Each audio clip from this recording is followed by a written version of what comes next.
What's up, people? El Sancho here. I am live. We will be joined by the King of Kings, Mr. Tom Zebra, shortly. Hello, Denise Lynn, Paulie, Laura. Hello, hello, hello. We are anxiously awaiting the man of the hour, but I wanted to announce to everybody. I don't know if you guys noticed, but I'm now monetized, and this is my first show monetized. And I believe I'm monetized. Can anyone confirm? Not that I'm asking anybody to donate to me. I'm not asking for that. I just want to make sure that I'm monetized because it said I am. Yes, I see it at the bottom right corner. It says I am right there. I see it. Hallelujah. Hello, everybody. Hey, Laura. Hello. How are you? Hi. I'm good. What's good? Do you like the yellow theme? I'm thinking Oakland A's, California. No, I'm trying to be thoughtful here. I'm sure I'm not really a sports fan. try to be thoughtful here. So walk us through your live feed last night after we kind of talked. You guys went live. Did you see yeah, the nothing. No. But we stopped by Sips. He records the Compton Sheriff. And yeah, no, we didn't run into anybody. That's why I took that live down just because it was kind of didn't have much going on. So he's not listening. So walk us through. Who's not listening? Tom's not listening. What's the one question you have been dying to ask Tom Zebra that you want me to ask him tonight? I know too much. I don't have any questions. No, you just know way too much. Not any questions at all. He's kind of an open book, He's not. He's he isn't hiding anything. Okay. When it comes down to it, I mean, whatever question. I think that he is ready for any question you have because, like I say, he's an open book. Good. I'm ready. Yeah. Tom will be here in a couple minutes. I just talked to him like half an hour ago, and he was. Yep. He texted me.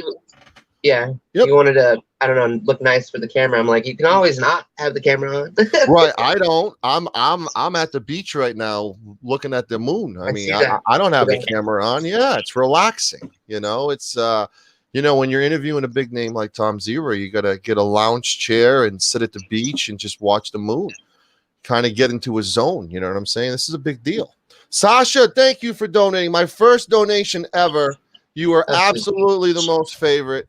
I have never had a donation ever, and look who it is, my favorite animal advocate, Sasha Crane. Number one, Sasha Crane has took my virginity, everybody. It has been announced that Sasha Crane has took my virginity. That is my first donation. Thank you for that. I have to keep an eye on the chat because of donations. That's the one thing I need to work on tonight is multitasking. I'm going to give Tom all my attention. But the right eye needs to focus on the chat. The chat's got questions galore too. So, thank God Tom has agreed to do an 8-hour interview. Right. Right. Thank you again, Sasha. Thank you again. So I'm really I have so many questions that I'm trying to figure out which one to start with. You know what I'm saying? So, I guess you could probably just start at the beginning, right? I am. Yeah, that's usually we start at A before we get the TUV, Yeah. Yeah. So before we, because this is essentially Tom Zebra Appreciation Night. Tell us the influence Tom has had on you, your start, bumping into him at that store like you did. Right. It was a Rite Aid in San Pedro, yeah. Okay. So kind of walk us through Laura before bumping into him and Laura now. What's different? He's the only reason I guess I'm doing this because it was literally somebody just showed me his videos, a couple of his videos, with I don't know, maybe a week or two before I bumped into him. So it was semi fresh in my mind. Wait a minute, I've seen this motherfucker somewhere, and it was just hilarious. I remember watching the videos. Right. And I'm just in the sense of wow, he's got a lot of balls, because he's, talking to law enforcement or whatever. He's all that stuff. And it was one of those things that you envy it because, we're all kind of, I don't know. You wish you could do that. You wish you could talk. I don't know. No. It wasn't even to that point that I wish I could do that. Right. Maybe just I envied the confidence and I thought it was hilarious. I didn't know how much of it was just entertainment or how much of it was real because it was just kind of in passing. Somebody showed me look at this dude kind of thing. Right. So that was the reason that I recognized him when he bumped into me, and I'm like, wait a minute, I know you from somewhere. And then literally he just, he invited me to go on a cop watch, and I was just kind of like, okay, I'm not doing anything. And you And then just it just jumped kind of at it. it blossomed from the point of, I could watch shit on my computer all day about cops, but like when I was seeing it, like, in living, breathing form, and just the little things that that you see or you witness, like cops, well, with your rights and not really giving two shits about them, Right. just doing what they want. Like I was kind of shocked, and it just kind of snowballed from there, to be honest. Because he took me out one more time, but then he was in some, he had other stuff going on and couldn't take me. Here we go. And then is he? We have Oh Mr. yeah. Thank you again, Sasha, for another donation. Thank you, thank you, thank you. We are the voice Oh, for the there. voiceless. All right. Well, I'll jump off. Laura knows about my animal advocacy work as well. So thank you, thank you. Yeah. You're more than welcome. If you want to chill out the backstage, and if you want to come up, just flash the camera if you want. I want to do that. Okay. I'll mute. Yeah, no. What I could do is I can throw you backstage so you're not on air. You can kick back, Oh, okay. Yeah, have that's some fine. popcorn, have a front row seat. Well, I'm watching on the. I have the link, so I could just jump in if you guys want me to come back. If you want to chit chat with the chat, they'd love to have I'll you jump too. out. This is all Daniel, so I'll jump out. Well, that was my fear. Don't take the attention away. This is all about Daniel. All right. All right. Laura, thank you. Talk to you soon. Bye. Mr. Tom Zebra. Your audio is not okay. If you want to turn up the audio volume, that might be the cure.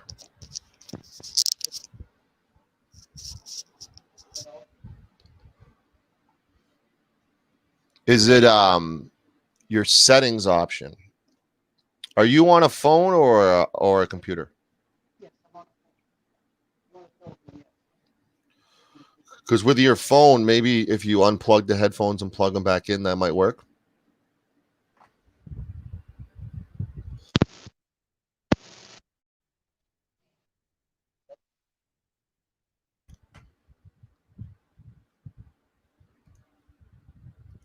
We will be joined by the man, the myth, the legend, Tom Zebra shortly, everybody. We are working on some technical snafus. Let me knock you backstage and back up. I don't think that's going to do anything because your headphones, it's something wrong with your headphones. You want to take the headphones out, kind of like a bend in the headphones?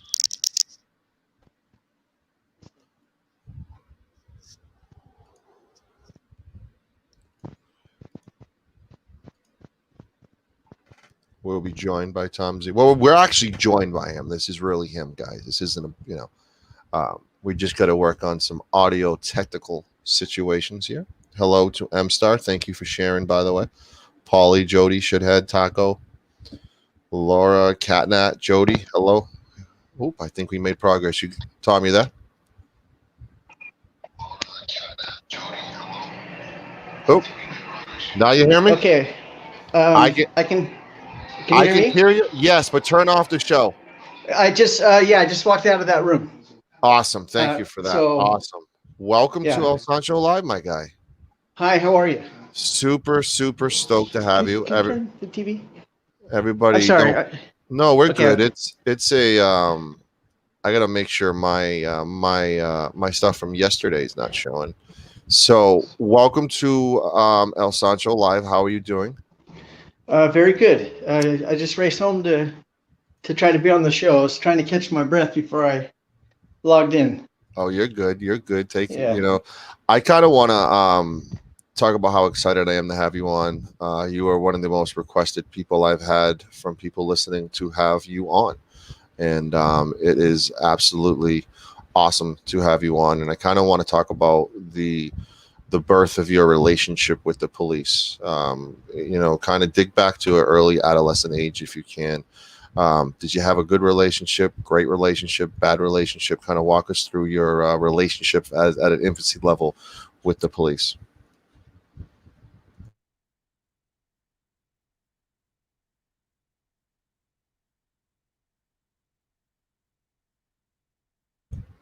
such a good question too.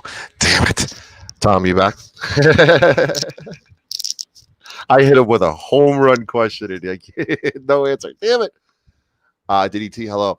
Tom, you good?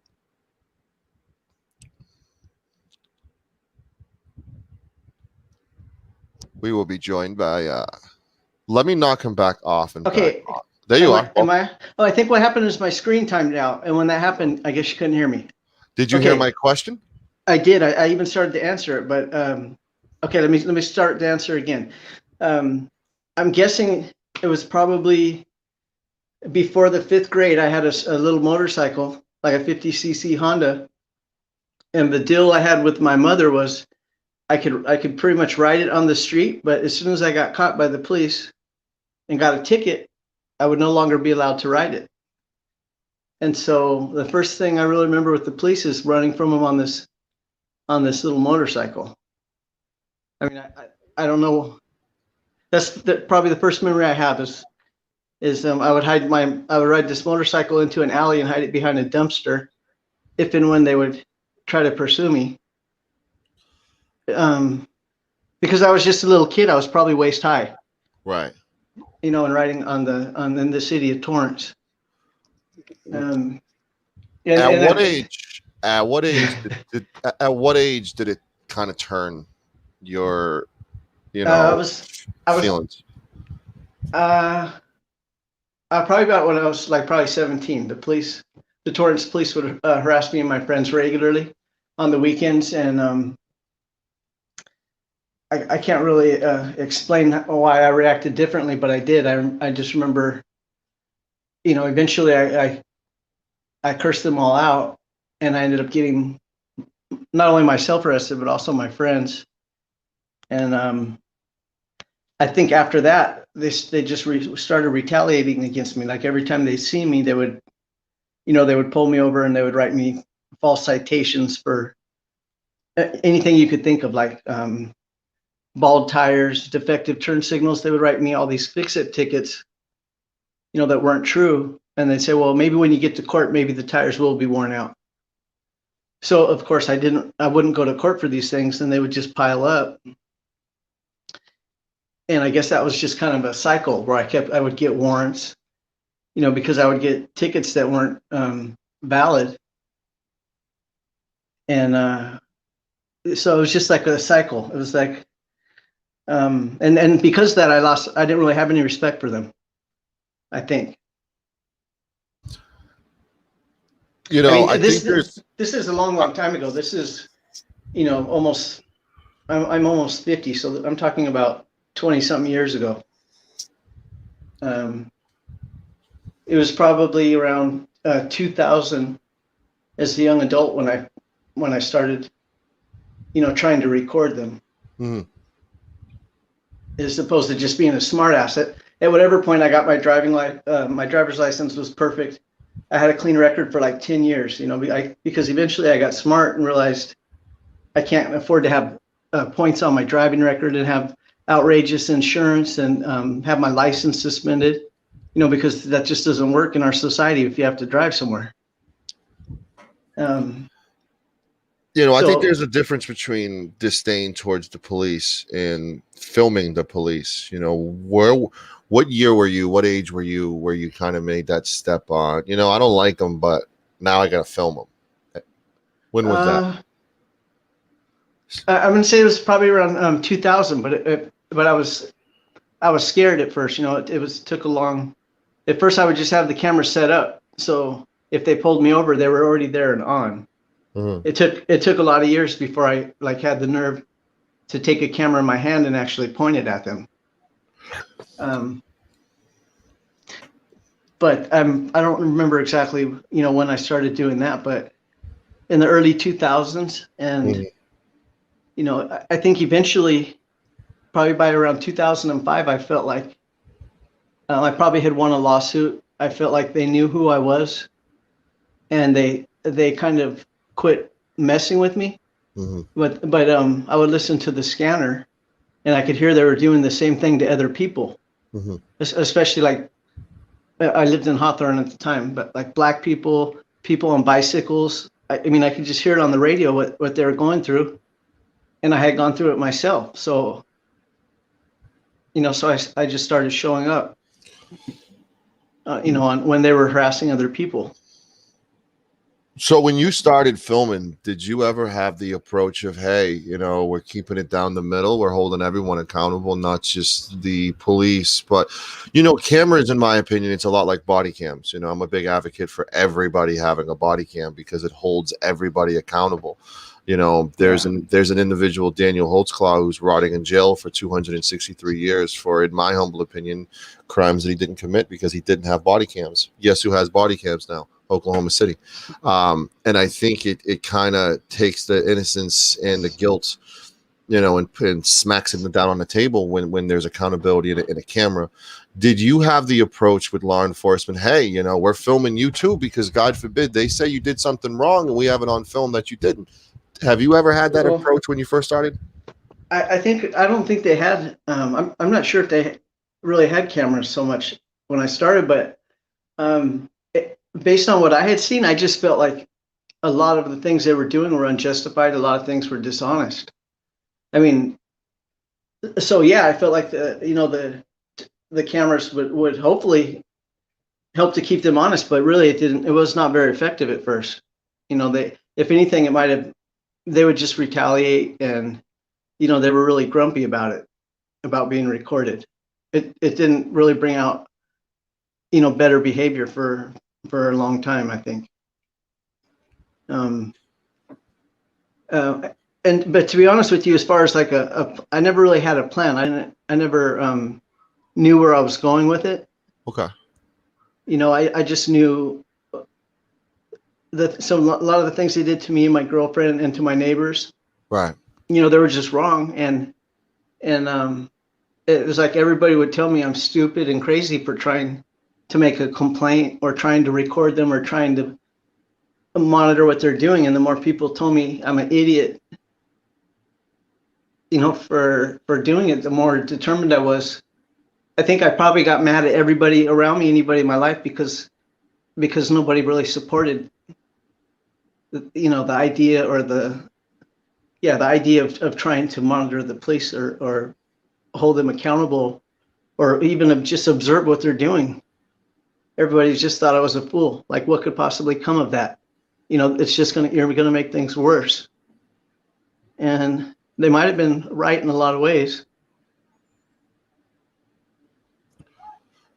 Did you at one point feel you were fighting an uphill battle? Because at one point, you being the OG in this, there wasn't 76 cop watchers at the drop of a dime had your back when you got arrested. I mean, that didn't happen with you. Did you kind of? It's always been an uphill battle. It's always been, an uphill battle that I'll never be able to win. There's a lot of police. They pretty much could do whatever they want, and I'm at their mercy at any instant. They could do whatever they want, and really, I don't have any defense.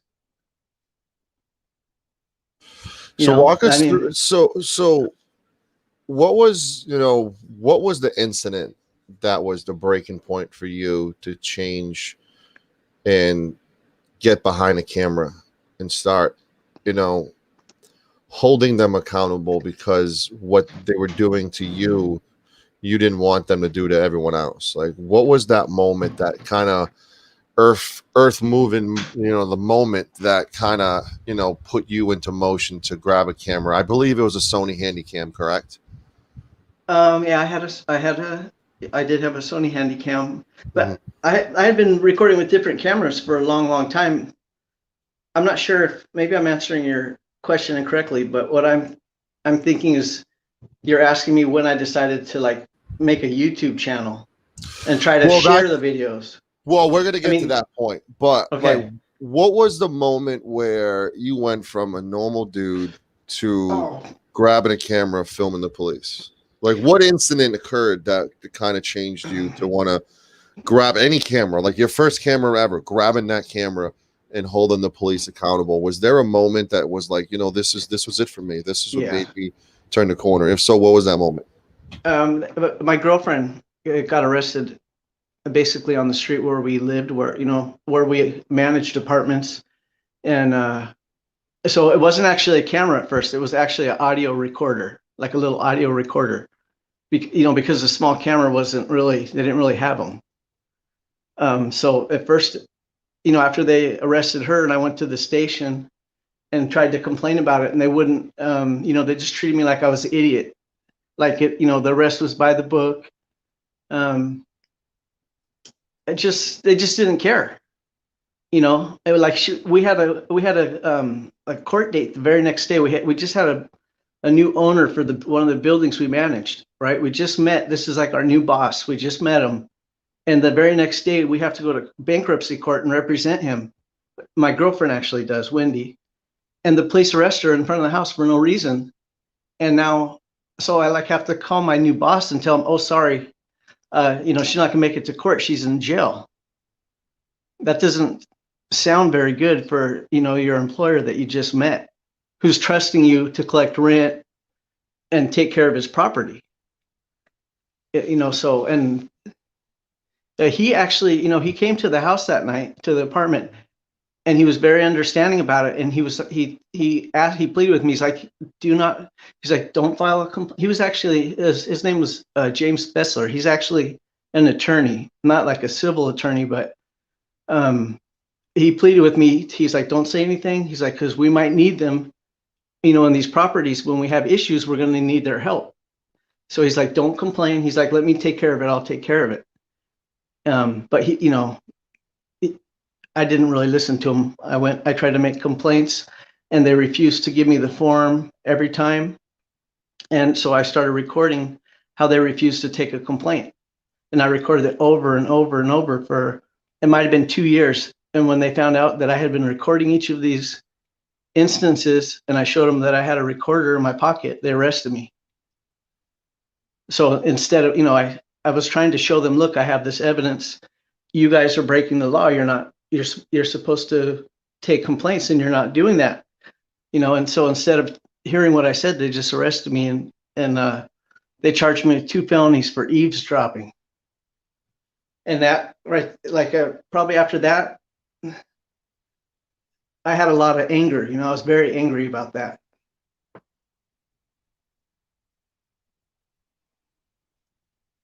Did I lose you? I'm good. How does that anger, obviously when there's, big incidents like this and you lose faith in humanity almost, walk us through what your mindset was when you continuously was being let down by people you thought were there to be problem solvers and to fix things. Walk us through your mental mindset when you started to just lose hope and lose faith in the system.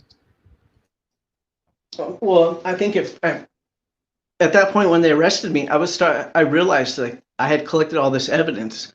I started to realize I've got these, they don't know it, but I've got proof, I've got them in a bad position, So I was a little bit excited about it. But when they arrested me, it was my girlfriend's birthday when I went, and she was very unhappy that I kept pursuing this, especially on days that were important to her. And I'm trying to go ask for a complaint form when I already know they're not going to give it to me. And that night in particular, I remember we went out to Black Angus for a birthday or something. And when we got home, I was like, I'm just going to go down there. I'll be back a half hour. And, and then instead I got arrested. The good thing that came out of that is by the time they let me go, somebody from the city of Hawthorne actually gave Wendy a phone number for an attorney named Donald Cook. Actually, they gave us a whole list of attorneys and phone numbers, and we called every single one, left messages for every single one of them, and one of them called us back. And so once I had representation, and he looked at what they had done to Wendy, the complaint I was, that they wouldn't take on her, and the fact that they arrested me. Once I was represented, that changed everything. He took really good care of me. So where was the point where it kind of wore away at the humanity skills? Because I know if you continually become disappointed and let down, it kind of wears on your mental, your, correct me if I'm wrong, but it kind of wears on your personality, your socialness, etc. Did that ever happen to you? And at what point was the breaking point? That was I'm gonna say early 2000s. It was like it got to where I couldn't really think about anything else.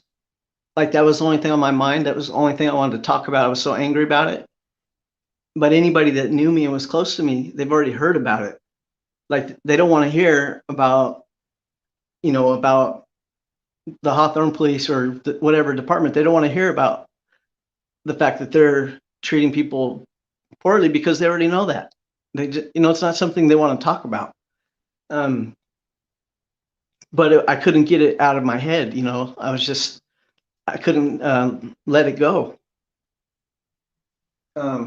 It took until, it took YouTube, which was some 5 or 8 years later, that was like the therapy that eventually like let me release all that anger, to where I'm not upset. It's still upsetting to think about, to think back and talk about it. But in general, I'm not really upset about these things anymore. But I was for a long time. How surprised were you? Is it safe to say that you had this giant frustration, and at one point thought you were the only one having this frustration? Is that safe to say? Well, I knew there was a lot of people, tons of people, just nobody else. It just seemed like nobody else responded to it the way I did. Like nobody else. I could see people on the street being abused, and when they were done, they would treat me like I'm a weirdo. They don't want to talk to me about what just happened. Mm-hmm. Like they're fine with what the police just did to them, but they want the weirdo on the bicycle to go away. The person that wants to ask them about what happened, or what was the reason for the stop? Why were they treating you that way? They didn't want to share that with me. So I think a lot of people just kind of they just take it in. They don't, they'd rather not talk about it, I guess. How therapeutic was 2013 for you? The year 2013? Yep. The birth of, I think 2013. I mean, it seemed like in your career, there was there was so much stuff going on that I didn't really have time to even absorb it. Like I was being arrested repeatedly by different agencies. Like I couldn't even possibly keep track of the court dates. Like I quit trying. I know I had court dates. I would just forget the court dates. I would just go record the police. If they could arrest me when they want me to go to court.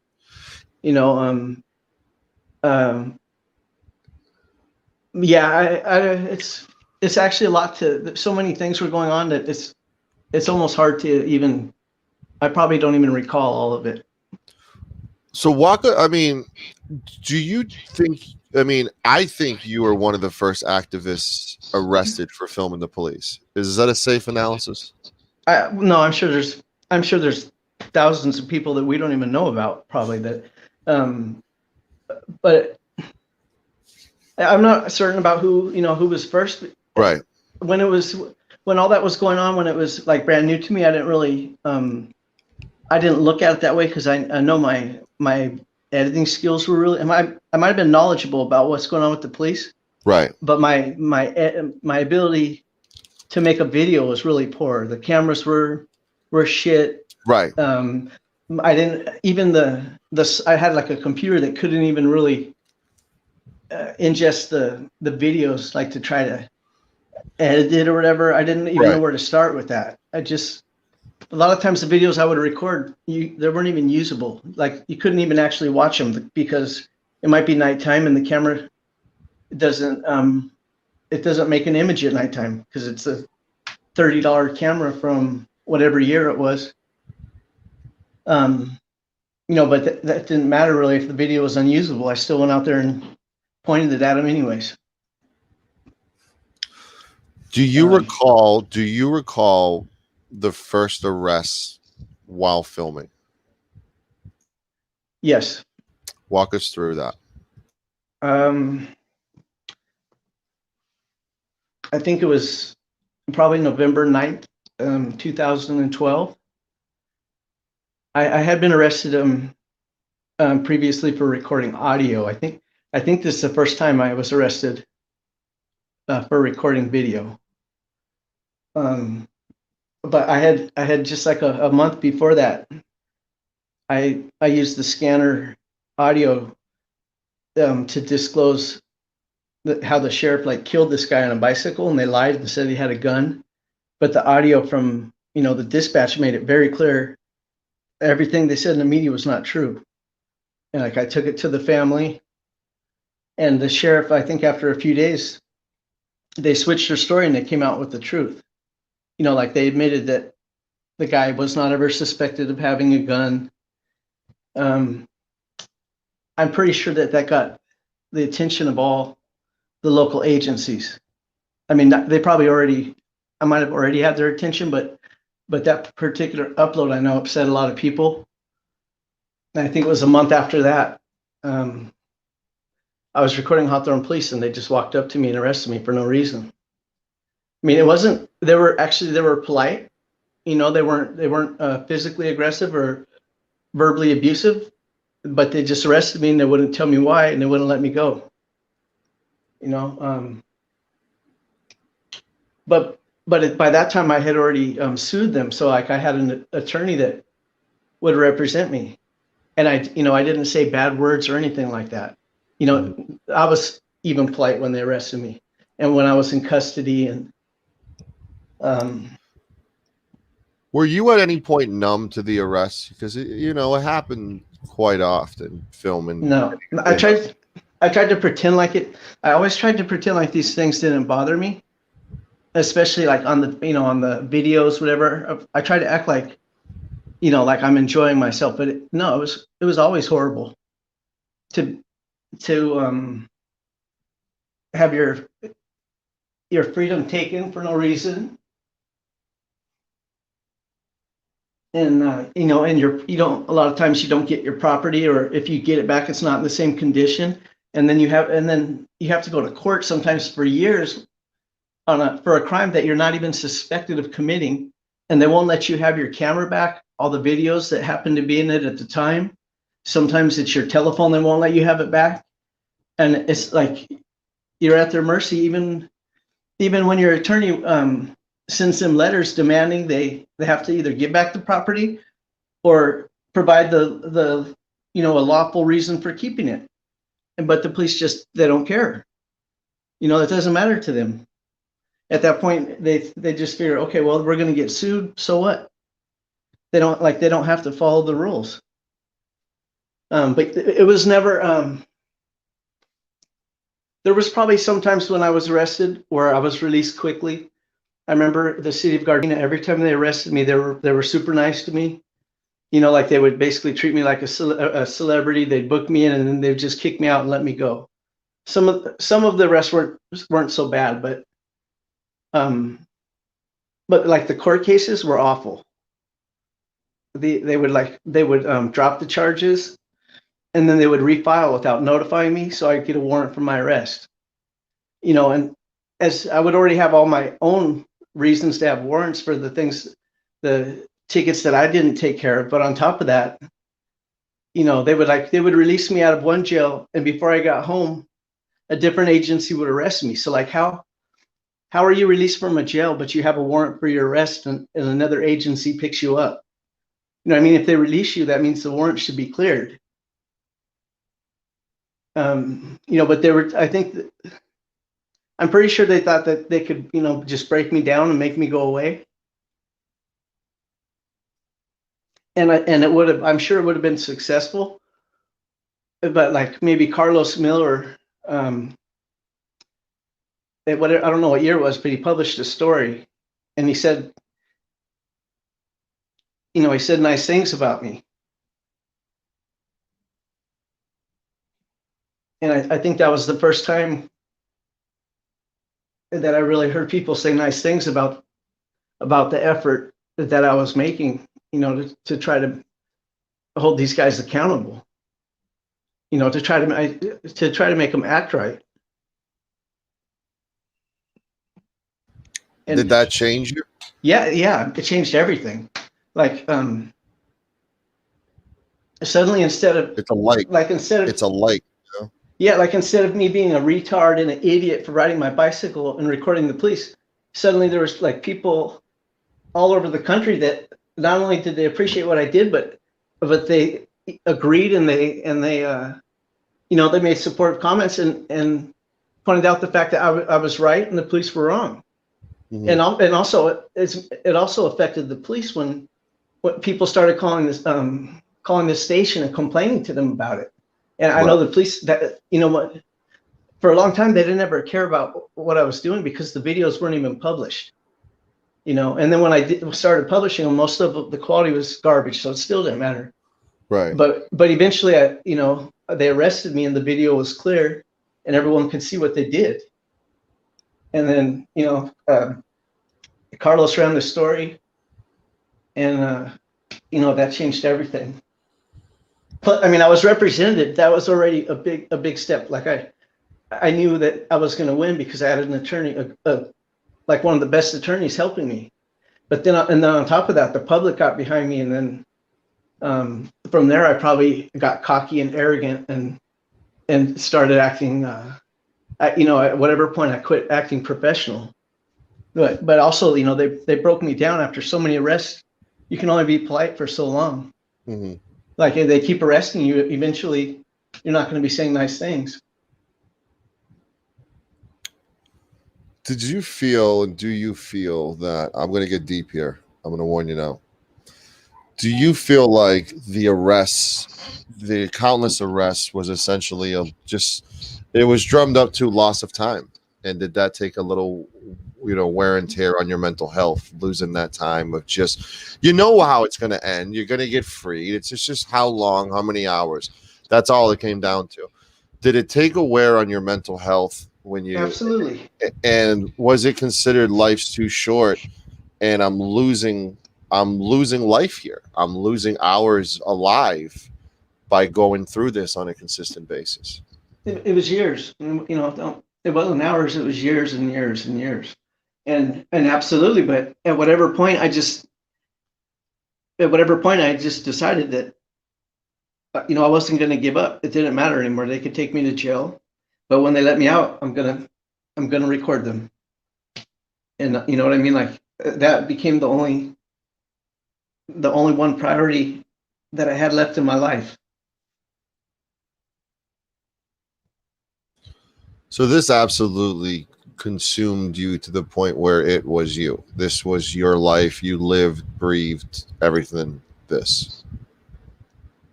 Yes, yeah, I did, and probably not in a good way because I was very angry. Mm-hmm. Like I don't know what I was going to do if this didn't work out, but it was going to have to be something. I don't know what. I wasn't going to just forget about it.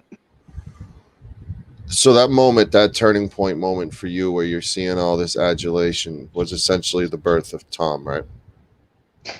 Yeah. I mean, the name was made up after they took down my channel, terminated it. And then my friend, Catman, created Tom Zebra because I think I was just feeling kind of beat. Like I wasn't even thinking about making another channel. And, so he made it and just sent me the login stuff and said, "You're Tom Zebra now." And you just took the cape and ran with it. Yeah. I mean, because if Google says you're not allowed to, you can't have any Google accounts. You can't make any new. You're not allowed to use YouTube under any new names, nothing. And right. So I don't think I thought about it yet that I could break the rules and just make a different name. Before right. I was trying to tell Catman, I had all these new videos. Can I put them on your channel? And obviously the answer was no. But he had a better answer. He sent me a new identity but right away they gave me strikes on that, so I had to immediately I got strikes. So then I had to put that on pause, and I had to wait 6 months for these strikes to fall off before I could start using it. But yeah, I mean, Tom Zebra was the easy name to remember. I could tell people it, and they could. When I would say Daniel Salman, I'd be trying to spell my last name, knowing that they're not going to remember it. So Tom Zebra was much easier. I could tell people it, and yeah, it worked out. I want to talk about the online presence. I want to talk about the birth of the online presence. You know, what kind of got your eye about the internet, and you know, utilizing the footage you had. Was it even? I'm not trying to age you, and I'm sorry for this. I'm sorry. But what kind of storage equipment did you have back then to transfer to the computer? SD card? No. It was VHS tapes initially. I don't remember how. I don't know exactly how. I don't remember how I had a display card that had it's an ATI display card. I forget exactly, but it had a little breakout box where you could plug in the audio video cables, the red, white, and yellow from the VCR. And so then I could record it onto the computer, and then from there I could upload it. And eventually I went to Mini DV or Super VHS or whatever. Right. What is it? What is the there's one between the Mini DV and the VHS. I forget what it was. Oof. But Someone in the chat. The I forget what the card was called, but the initial cards were only like 4 megabytes, so they would hold a few pictures. You couldn't put a video on it, or maybe it would record 5 seconds of video, but you know that was it. So Ed wants to know, how is Poetic doing, if you know. Shoot, I haven't talked to him. You know, he was super helpful. Right. He was, you know, he was one of the first people that met me and encouraged me. Right. And he showed me how to edit. Because I had never thought about chopping pieces from different things and like try to, you know, make a point or a story. Or the first time he made a video for me, I was blown away. High 8 was between the two formats, by the way. Yeah, High 8 and Super 8, I think. There you go. High 8. Yeah. I would have at times I would have a you know, a camcorder taped and velcroed and bungeed onto the frame tube of my bike. You know, it's pretty ridiculous. How creative were you with the cameras and the camera angles and the, you know, the hidden cameras and all that stuff? Kind of walk us through the birth of that creation of being unique and, you know, getting those different camera shots, I guess we could say. It's whatever point I found something called a bullet camera, and I think I ordered it from some other country. I had no idea if it was going to work, but it was. Oh wow! I got to plug in a charger. It was kind of comparable to a helmet camera of today, but it just didn't have any media, so I had to run the video from that, like to the trunk of my car. And so I had basically like time-lapse recorders is what they used to use for security, you know, in banks and stuff like that. This is a long time ago, but so I had those kind of recorders in the trunk, and I like hid the wires. At first I just would have a camcorder set up, but eventually I went to the, you know, the video recorder in the trunk and the camera's kind of hidden. But that was always tricky because you don't know where the police are which window do they come to. So like you have to guess where you're going to point it and hope that when it happens that they happen to stand in front of it, which usually, you know, wouldn't work out that way. Yeah, I remember it seemed like I would lose every time I thought I finally made a good video. Something would go wrong. The recorder didn't work or some component didn't work the way it was supposed to. Do you have a charge cable? It's easier. Okay.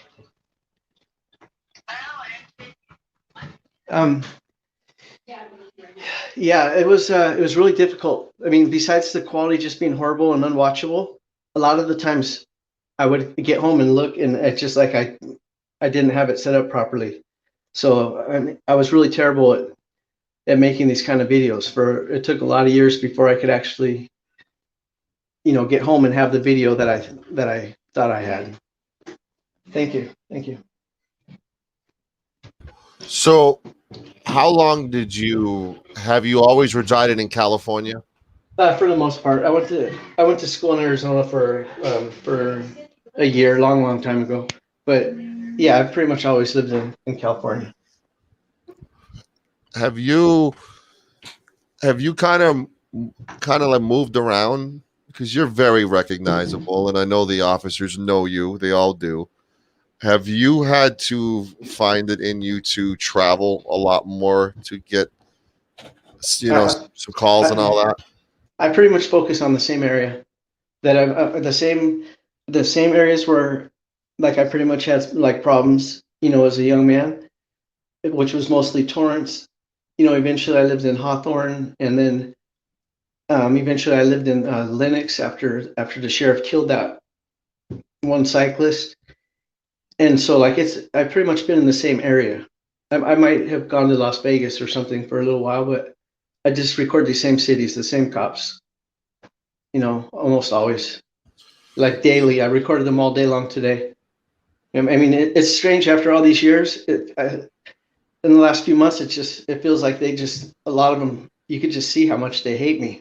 And I'll be nice to them. I'll be nice to them over and over and over. And like some of them can't even talk to me. Like they can't even look at me. When they see me, they just have to get in the car and leave. I don't, it's kind of strange because even if it wasn't them in particular, if I ever said things that weren't nice or was disrespectful, I never locked them in a cage and lied in court about them and tried to prosecute them and took their money and made them go to court for years at a time. So it's really kind of strange that they could do that to me and feel like they're the victims. I've been told to ask about balls cam.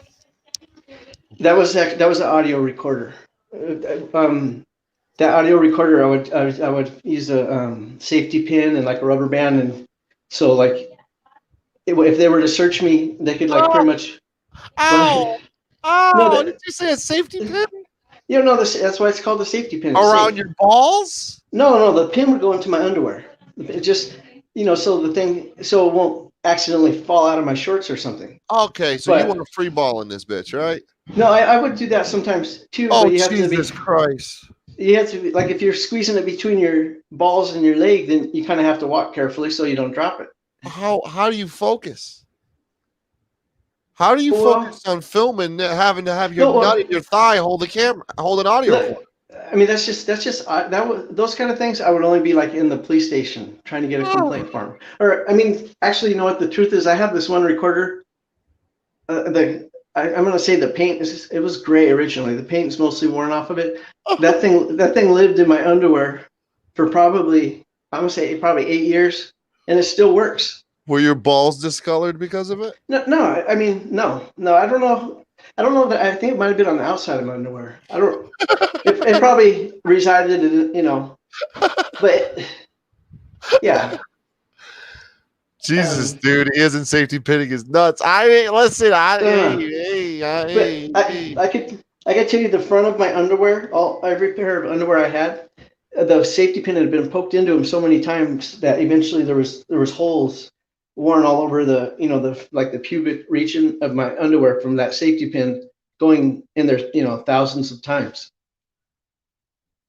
Like, I mean, I don't know how close I don't know how close I put a safety pin by my balls, with all due respect. It was never a problem. You're a professional. If it wasn't for that, they arrested me for having an audio recorder. So, like, I wasn't going to get caught in the station again with the audio recorder, so I had to improvise. And trust me, when I went in there, the first time I went in there after the arrest, which was like 2 days later, I think, I had a new audio recorder, and they started pulling my shirt up, like yanking on all my clothes, trying to see if they could find another recorder. And once that, I think that came out in a police report because Officer Shea found the safety pin and the rubber band in my underwear when he was searching me one time. Once that came out, then every agency that arrested me, once I was in custody, there'd always be a watch commander that would come over and make me strip naked, like trying to make sure that I didn't have an audio recorder. And if you think about it, if I'm the bad guy and they're the good guys, then they shouldn't be worried that I recorded something, right? Because it should only show that I broke the law, not them. So, like, why would they be so concerned if I recorded something or not? How creative were you with the audio recording equipment? No, I'm gonna say I wasn't. I'm gonna say the quality was terrible. Like if I go back and listen to one of those old recordings, you almost can't even hear what is being said. So I thought I was like collecting this evidence and proof, but when it came down to it, when we sued, my attorney sued and we had lawsuits, nobody actually listened to any of that stuff. They basically took my word for it, and nobody bothered to even listen to those audio recordings. So, but if I didn't have the recordings, they would have just been able to make whatever story if they wanted, and I probably wouldn't have had a lawsuit, and they would have convicted me. Do you feel that the police may have had a bigger disdain for you after being handed a audio recorder that was attached to your balls? They didn't know. I don't think they didn't know that at that time. It was on that. At that point, it was only in my pocket. Eventually. But after that day, then I realized it's not safe to just have it in my pocket. Right. But I don't know anybody in the chat. No offense to your balls or my balls or anyone's balls in this chat. I don't think anybody, even in the underwear, even the crotch area, if there's something down there, and I'm presuming the weather there is what, the hundreds probably. I was riding my bicycle. I was riding my bicycle probably 50 miles a day, so of course, I was sweating. Yeah, like I said, the paint is stripped off of it. Yeah, so let that be a notice that was there a law enforcement officer fainting after touching your audio recorder at one point? I could tell you that they took one of them into possession, and I didn't get it back for a couple of years. Oh, no! For whatever reason, every time they switched when the batteries would go dead, they kept all the old batteries and taped them all to it. So I don't know why they continued to listen to it, but they went through probably 5 or 6 sets of batteries in the couple of years not that matters. Right. I don't think they're putting the thing in their mouth. I'm sure they're just putting it on the table and playing it. You went there, not me. You went there, not me. All right. Yeah. I kind of want to talk about the birth of YouTube. What kind of driven you to what was the first time YouTube got your attention? When was that? And walk us through the big wow moment of YouTube. I started looking at Cop Block, like Pete Air. I think the guy with the beard. Well, they probably all got beards, but I forget. Besides Pete Air, I forget the other guy's name. But it wasn't exactly my style, but they had people watching their material. Like they had 75,000 subscribers or something, and I thought if people could see the videos that I had made, that maybe that would encourage the police to, because by this point I had won a lawsuit like in probably 2005 or something, and around 2012 I had quit recording the police. I quit carrying a camera. I probably still had that audio recorder with me just because I was still not confident. I knew eventually I would run into the police again. So the Torrance police, they pulled me over and were pointing their guns at me and shouting at me. And at the time I was just enjoying it because I was just thinking I'm recording every single thing that they're doing. I couldn't wait for it to end so I could go home with my recording and show the world what happened. But it was in my shirt pocket. And when they pulled it out of my pocket, they erased it, and then they started the recording again and then locked it how it was when they found it. So when they gave it back to me, it looked like it had never been turned off, because it still was recording, just like when they took it out of my pocket. So I was excited the whole way home, couldn't wait to hear it. When I got home and played it, it started right about the time they were taking the handcuffs off me, and right about the time they started saying nice things to me. All the they deleted all the the hostility and violence. And if that wasn't bad enough, they told me they were Gardena police, and in the heat of everything that was happening, all the shouting and the guns and stuff, I didn't realize that they were Torrance. So like I went down to the Gardena police station shouting and cussing about how they had deleted my recording, and they're trying to say that that it wasn't them, it must have been a different agency. And I knew for sure it was Gardena. So like I felt like they were trying to play me for a fool. So I'm in there shouting, insulting, and like, you're not going to get away with this. I think it was 2 or 3 days later, a lieutenant called me, and he told me, he said, you need to call Torrance. It was Torrance police that did it. And so then I just felt like such a fool. Not only did they delete my recording, but they sent me, I went to the wrong station, just made a complete idiot of myself. And I was so angry and so upset and shouting. And I'm sure that they have a video from that incident in the lobby. I'm sure they enjoyed it, like me just looking like an idiot. But so like after that, I think by the next morning, I decided I'm going to start putting these things on YouTube, because if nobody sees them but me, what is the point of making them? And plus, I was just so angry, like I felt like I had to get even with them somehow.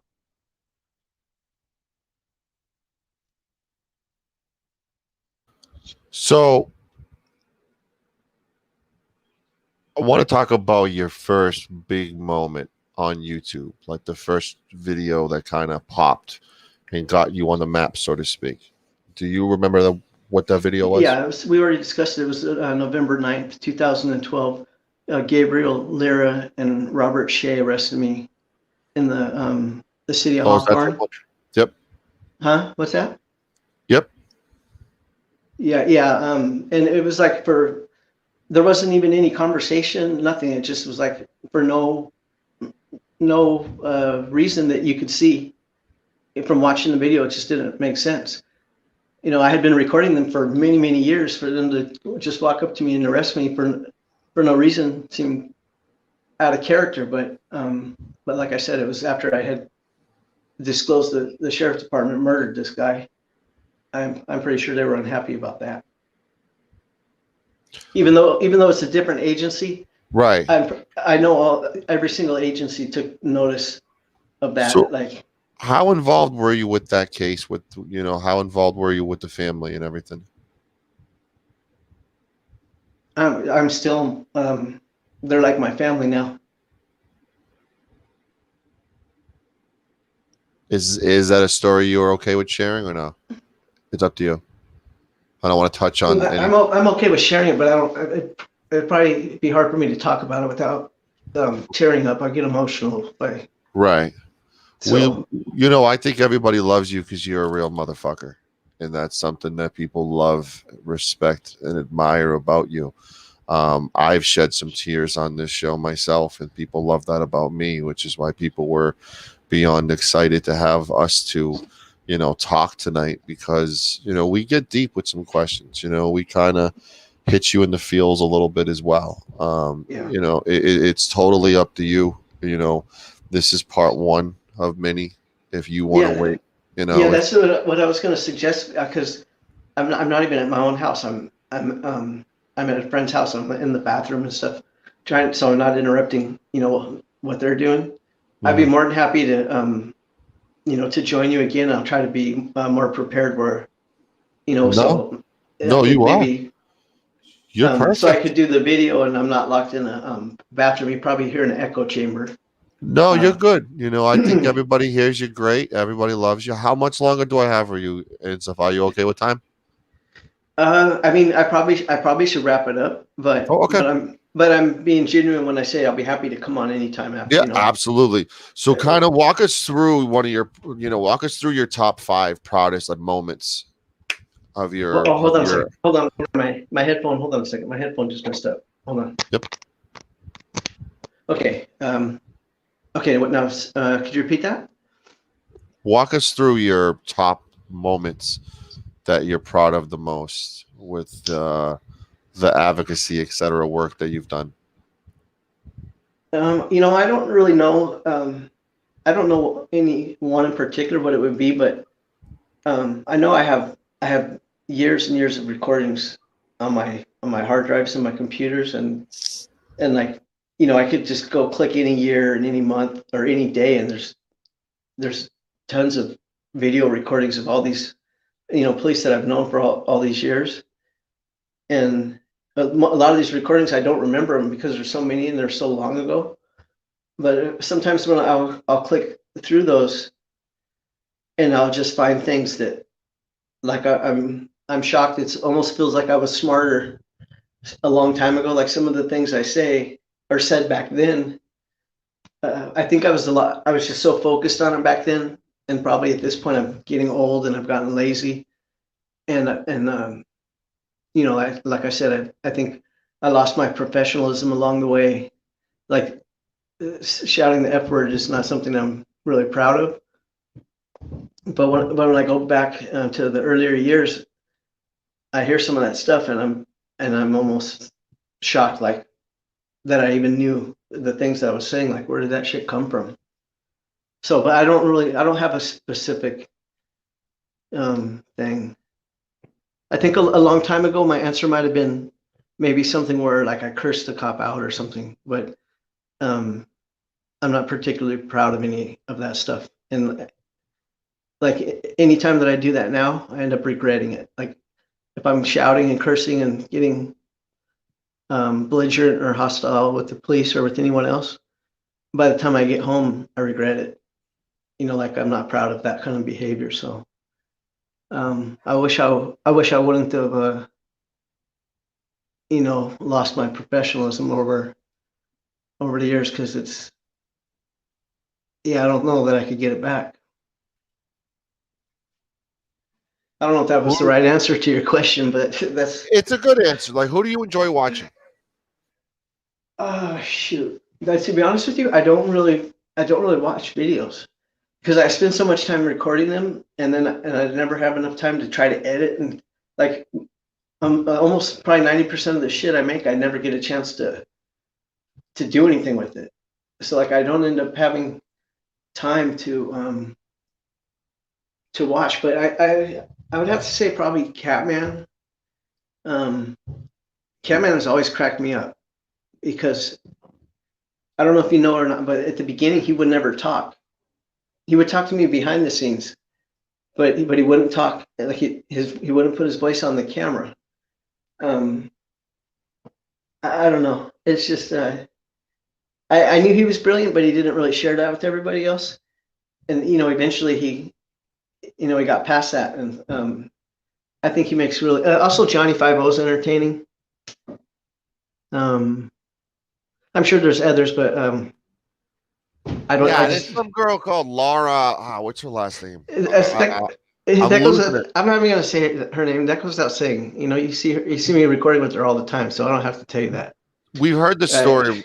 So 2 more questions, if that's okay. Yeah. We've heard the story from Laura about meeting you on her side. I want to get your side of the first time you met Laura Shark.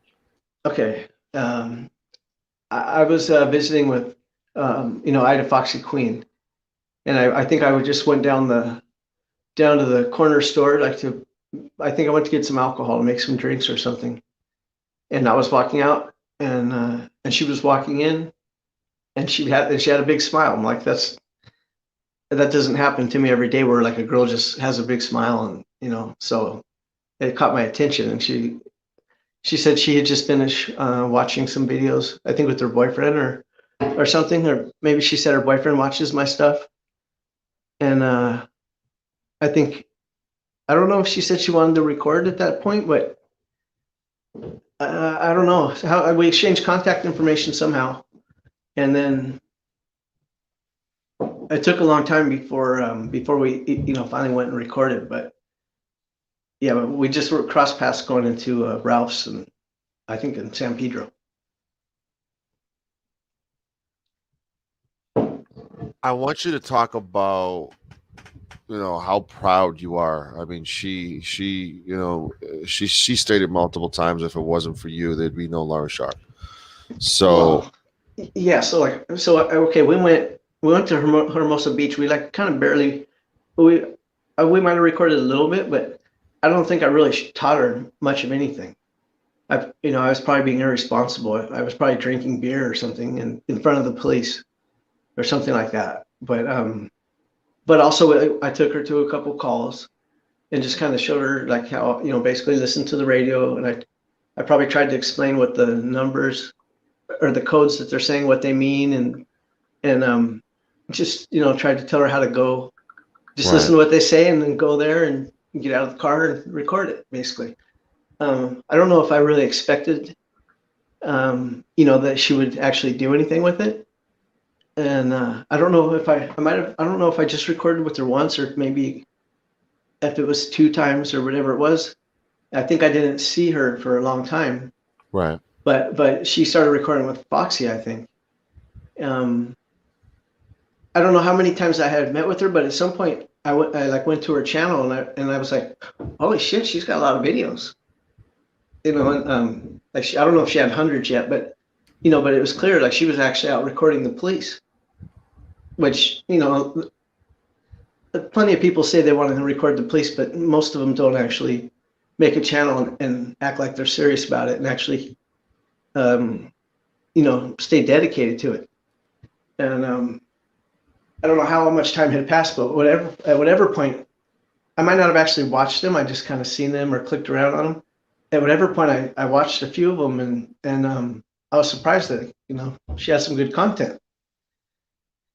And and I think that just got better. I still don't probably watch too many videos, but our styles are maybe a little bit different. But she's dedicated. Like she'll come even if I'm not feeling up to it or whatever. She'll come. Besides going on her own, she'll come and get me, and whether I want to go or not, we're going to Figueroa, and we're going to be recording LAPD even on a night that I don't feel like doing it. So. And besides that, she's basically doing a different department that I've never really focused on LAPD. So next thing I know, when I go with her, look at her videos, she knows all their names. She knows who each and every one of these people is. That takes a lot of time. You know what I mean? Because that's a lot of names to even faces to remember. That's not something that happens overnight or even after several months. It feels like that's something that takes years to remember all these names and all these people. And I guess at this point she's a vet, right? She's like a veteran, even though it seems like it's weird when you think of the number of years that she's been recording. It's almost as many. It feels like it's almost as many as me, kind of. Even though it seems like it wasn't that long ago when she started. But yeah, she's doing great. She's got a lot of subscribers and she's dedicated. So, who knows where she could take this anywhere she wants. She's young too. You know what I mean? So like, I wish I would have started doing this like decades sooner, but I had never thought of it. Yeah, because really, if someone, some people have talent, I think, or if you don't have talent, maybe if you have passion, people could take YouTube and they can make it into a successful career doing whatever it is that they're passionate about and that they enjoy. Anybody could take YouTube and be successful with it, if they're passionate. And, some people probably have talent so they could do it easier than others. But, yeah. What advice do you give to all the cop watchers? We got 60 people watching now. What advice do you have for the current crop of cop watchers that are listening to this? And what's your overall advice for anyone looking to get into this line of work? That's my final question, I promise. Shoot, it's a difficult question. And like depending on the day, I might have a completely different answer for you. But obviously, the first thing is you need to be careful. And I don't want to discourage anybody from doing it, but they're not. I think they're not very nice about it when it's a face they don't know at first. Um, um, get probably the best equipment that you could afford, and record from whatever distance you feel safe, and then you just take little steps. At first, it's gonna be very awkward and uncomfortable, and it actually kind of takes a while to get over that. And depending if the police are hostile or violent towards you, that can make it even more difficult. But I wish I could say that those days are past where they're going to retaliate or attack someone for recording, but based on the current atmosphere, it seems like that's. I think it's probably still dangerous. So, but if it's something you want to do, just do it. It will. If it's something you want to do, it'll come naturally, and I think there's nothing that will stop it from happening. If it's what I mean, if it's in you, you're gonna do it no matter what. If that makes sense. Thank you so much for your time. How can we follow you on YouTube? And are you on other social media platforms? Facebook, I know you're on as well. So can you throw some plugs out? I don't really. The only thing I really use is the YouTube, like Facebook. I have a Facebook, but like I don't ever use it, and right. I get like I'll find messages from a year ago. So really, YouTube is the only thing I use, and my email is tomzebra84@gmail.com. Right. Yeah. So don't have a whole lot of plugs there. Awesome. But I appreciate you having me on the show, and just let me know if you want to talk some other time. Anytime. Next week will work. Let's schedule it. Text me. You got my cell. Thank you so much, Tom Zebra. Everybody give Tom a big round of applause. Thank you so much for hopping on El Sancho Live. And I look forward to having you on again. Thank you so much, my guy. You're welcome. Good night. Thank you. Okay. Bye. All right, everybody. I want to give a big shout out to the chat. Thank you, Ed. Thank you, Sasha. Thank you, everyone, for the super chats tonight. Thank you, everybody, for tuning in. El Sancho Live. You guys want me to do another live stream, or you guys just want to hop on panel and give me your thoughts on the interview? Which one do you guys want to do? You know what? Fuck it. Let's just do the same stream. I might edit it and put it out separately. But open panel, guys. Come on up. Hey, your boy was a little nervous. Your boy was a little nervous tonight. So open panel, come on up. I'll do about 30, 40 minutes of it. And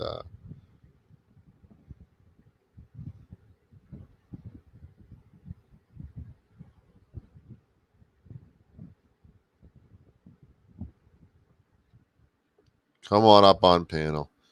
Who are we joined by first? Let me make sure I'm authenticating. Mr. Liberty Bird, how are you? Tweedly dee tweedly. Doing good, man. Great interview, dude. Thank you. Listen, man, he is a big fucking deal, and I'm not. So it was a big response, a big challenge to make sure I was getting him comfortable and going with the flow. And, I thought it was very insightful. Absolutely. No, I think, dude, Tom has done a tremendous amount of community work. Right. He's, I think, just beyond the cop watching itself, the community outreach aspect. Right. So yeah, I would say my hat's off to Tom and everything that he's done for, the community. Big shout out to Laura Shark for setting this up as well. Hell yeah. And she's the real star. Just saying. She is. I mean, we all know she's a real star. I mean, we all know that. But my point is, it was very awesome for her to, set this up for me. And I hope I did her happy, did her proud, because I think it was a big responsibility. You know, I was worried as fuck because Tom doesn't do these. Tom doesn't do these often, so that's why it was a big interview. So I hope everybody enjoyed the interview. I will cut it up and make it a separate stream tomorrow. Nice.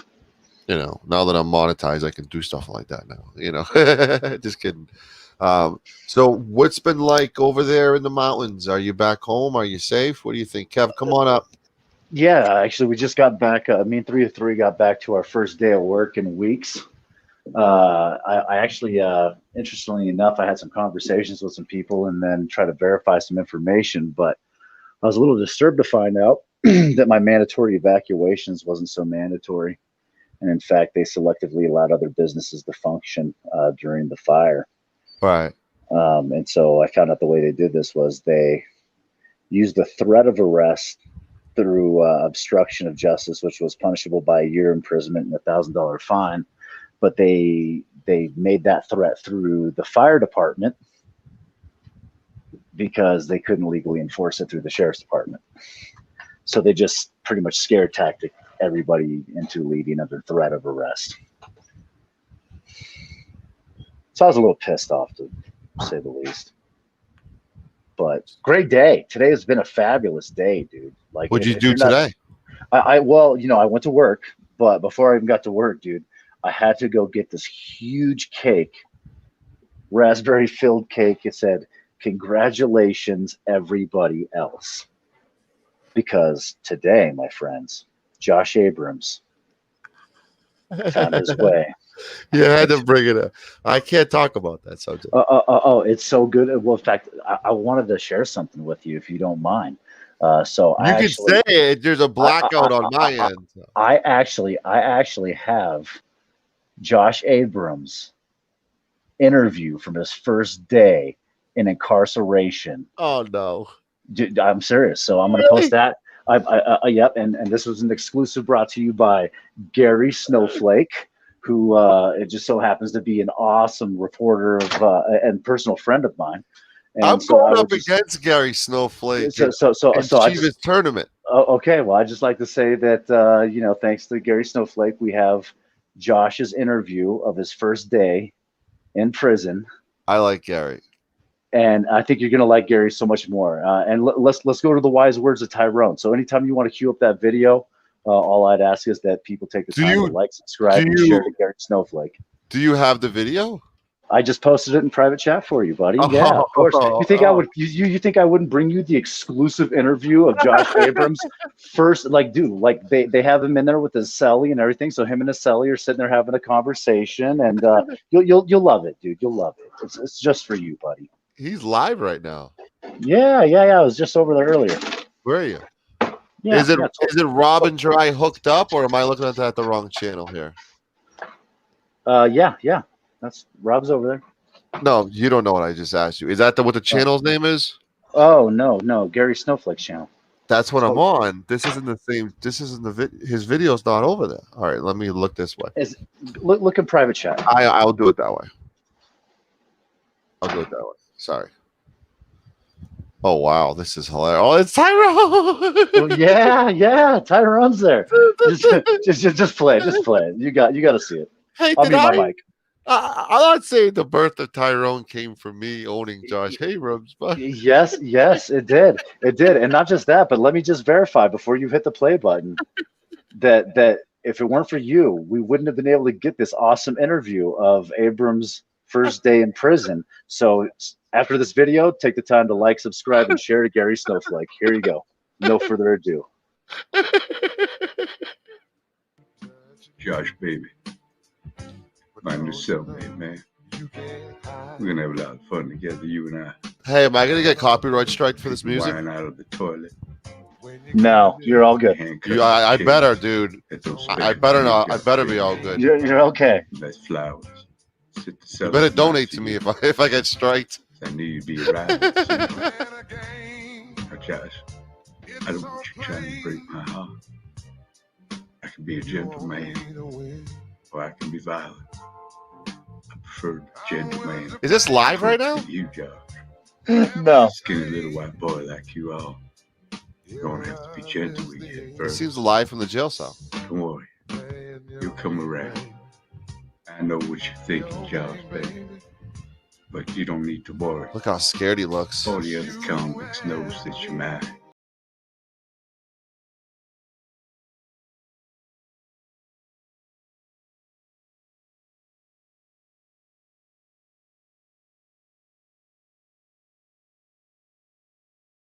Been some time to get you and I. Maz, can you plug Gary Snowflake, please? Oh, what is this one? What the fuck is this one? You might as well play it, dude. That's You not might who as well I play think it is. Yes, it is. That's It the ghost is. from my past. Oh Hi, my god. everyone. It's Mr. New England. Oh my god. I'm That's getting right. PTSD. I'm a little fairy. I'm here to whisk you away into a wonderland. This isn't funny. Sprinkle fairy Scary. dust into your eyes. Look at the eyes. Manipulate you into What the fuck? watching me on the tube. Lots to say, my little. Oh my god, I'm fairy getting suit. PTSD. I'm Have scared. tea, maybe some crumpets or something. I don't know.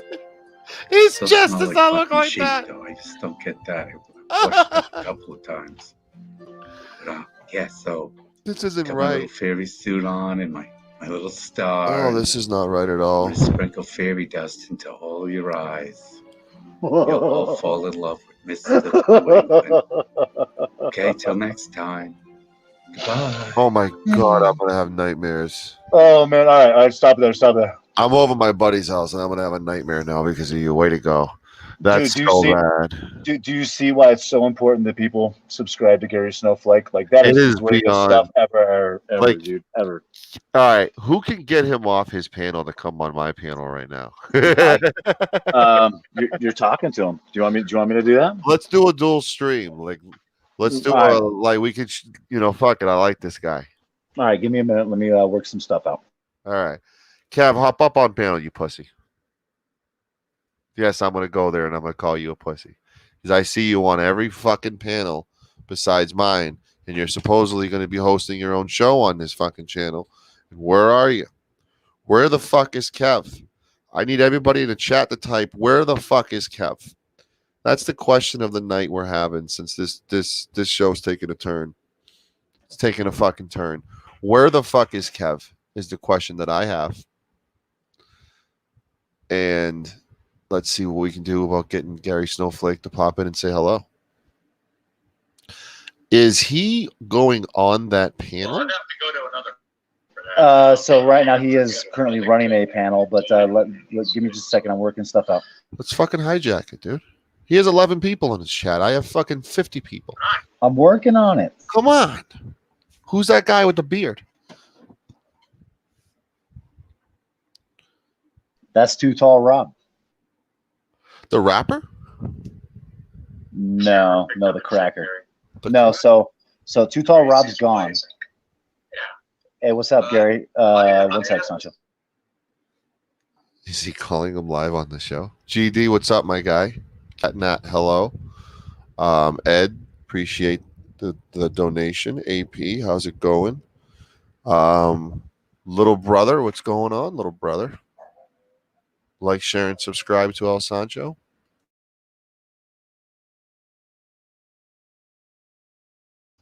Hijacking this dude.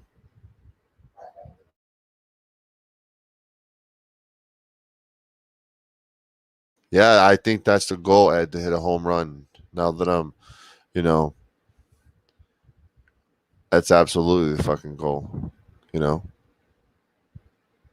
we have Dead Air Liberty Bird over here, which wasn't the goal, but we're trying to make things happen. Let me see what's going on over there. Should I share? Let me share his. Let's fucking. You guys want to raid his fucking chat room until he gets his ass over here? I think we should raid. He's got 12 fucking people in there, and this guy's got a talent galore. He's almost at 1,000 subs too. So, oh, Liberty Bird's on panel. Hold on. Exposure to you and your channel.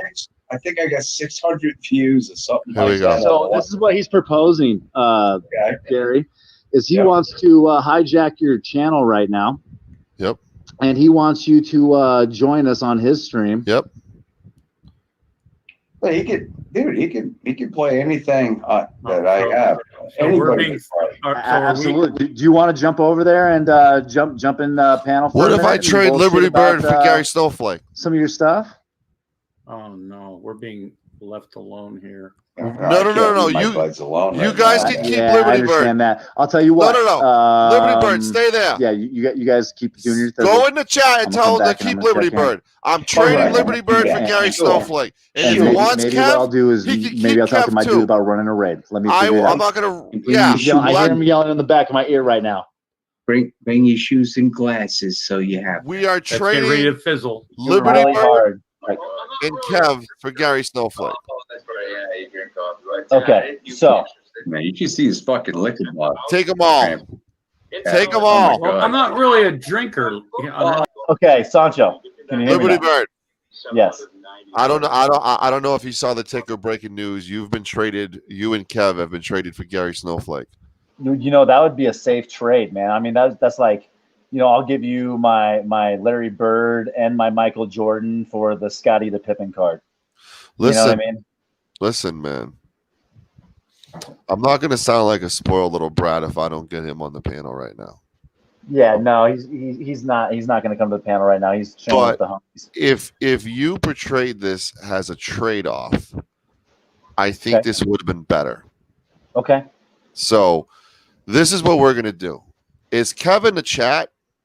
Because I don't believe this. Kev is in my chat because I just saw him in my chat. Okay, let me look. Because this is what I want to do. They're trying to have Liberty stay. They're trying to convince you to stay so I can trade for you. So this is what I want to do. I don't trust you alone, with all due respect. So I'm gonna wait to see if somebody else wants to hop on panel to make sure this ship doesn't get fucked up. What? What are you afraid of? And I'm gonna go like downstairs from my buddy's house and hop on his panel for like a minute. All right, yeah, you should. Well, we're gonna share the screen. We're gonna share the screen, It's and okay. I'm gonna go over there. Just leave me alone. You're fine. No. Go I'm not leaving you alone. I'm not leaving you alone. All right, I'll tell you what. Why don't we do this? The gun range. All right, then why don't we do this? I have a proposal. Kev, get the fuck up. Here's my proposal, Sancho. Throw up the Gary Snowflake. He says that you can use whatever, whenever. Okay, he doesn't care. All right. So throw up his stream, and then I'm gonna send you. Well, actually, you already know where his stream is if you're pulling it up. So click on the StreamYards and join me over there. I'm gonna go on it from my cell phone. Okay. So we're gonna pause.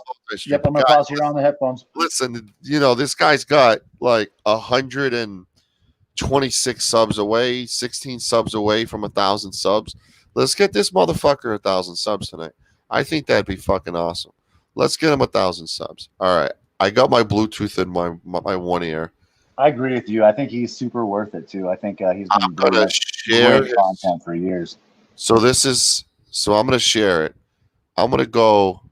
Oh, my buddy's gonna think I'm a fucking idiot walking around when he's sleeping. I want to get that fucking. I want to get monetized. I want, which won't last long. All right. I understand that. Be right back, guys. You know, super chats, things like. I mean, we want to. Don't you want to make that big money, Gary?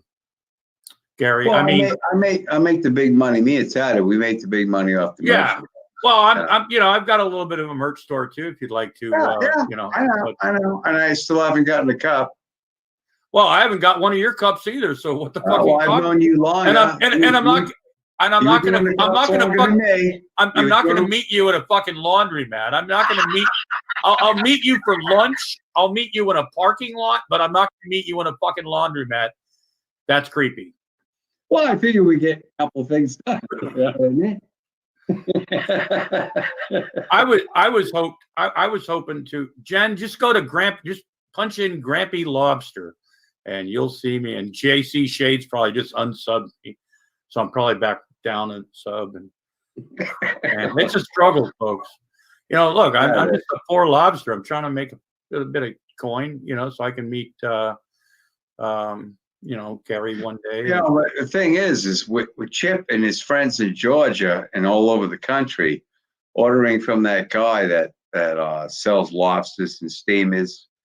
We thought he was from Mass or whatever, but he's from Rhode Island or something, lobster guy or something, right? But he's been sending all these lobsters all over the fucking country, and I think that's taken away from you, and I think you should say something about it to this guy. Well, I'm about to, because next week I should be getting some more chocolate, and it is a struggle. He's been going for 10 years, and you're only at 60 fucking. Oh my god! It means JC Shades must have started when he was a little tyke. I mean. And people like us, we try. Tad, yourself, myself, we try. Ladies, make videos, make people laugh, but you don't see anyone subscribing to us. I know we're the bastards of YouTube. Yep. The bastards of YouTube. Yep. That's what it is. It's a struggle, folks. I know. I promised I wouldn't cry. I know it's emotional. I know it is, and let's just bow our heads. And Tad is so young, he hasn't learned about emotional breakdowns, and I mean, it's a struggle.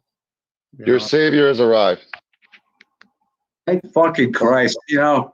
I thought Lobster was going to drag us down the fucking toilet, but thank God you fucking got here, man. See, I got 50 fucking people waiting for me on my stream after interviewing Tom motherfucking Zebra, and I become aware of Gary Snowflake. No, say it ain't so. Then I find out that me and you were going at it in a shit Gibbons tournament, apparently. Really? Which is awesome. Yeah, you and I were Shiva's shit Gibbon tournament, apparently. I think I reached out to someone to actually get a hold of you. Yeah, dude, me and you, apparently. You're going to send me the link to that? I didn't fucking see that. What the fuck? I didn't even get a fucking memo. Jesus right. Well, Christ. listen. Don't tell me Liberty Bird followed me over. Is this true? Yeah, dude, pretty much. Dude, you should be thanking me right now for introducing you to Gary Snowflake. I told Liberty Bird to sit in the corner and watch my channel. I got 50 people on there. Make sure it doesn't drop to fucking 40 or something. The funny part is I left. He told me about you. He told me about you. I said, look, I can't leave my buds, man. Well, listen, I'm making the ultimate sacrifice by offering you a trade of Kevin Liberty Bird for you. That's what I was trying to do. I was trying to give you content, give you people. I can get you like no name on there. I can get you people. You can get no name. Oh, I can get you whoever you want, Mike. Oh man, we had a nice I'll open the fucking Rolodex. Yeah, I'll open the fucking Rolodex to you, dude. Rolodex, a man with a Rolodex, man. You gave me PTSD about News New England, you motherfucker, because I came from that slut factory, and I survived that slut factory, and I became a better person because I got out after a couple weeks of that. As soon as he quit sniffing the fairy dust. So, what do you mean sluts? I mean, are they hot sluts or just, Oh, disgusting, vile men. Disgusting, vile men who fucking say the most disgusting, defamatory things while they have big, giant cocks in their face, ears, mouth, nose, and ass. Wow. That's what I survived.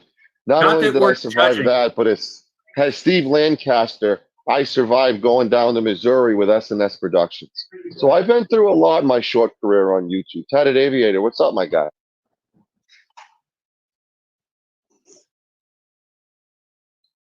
Are you there, Tatted Aviator? He's looking for the mute button. Yeah. Oh, sorry, I was muted. I follow Tatted Aviator. Good to see you, Ben. I follow him. He knows that. I've been in his chat before.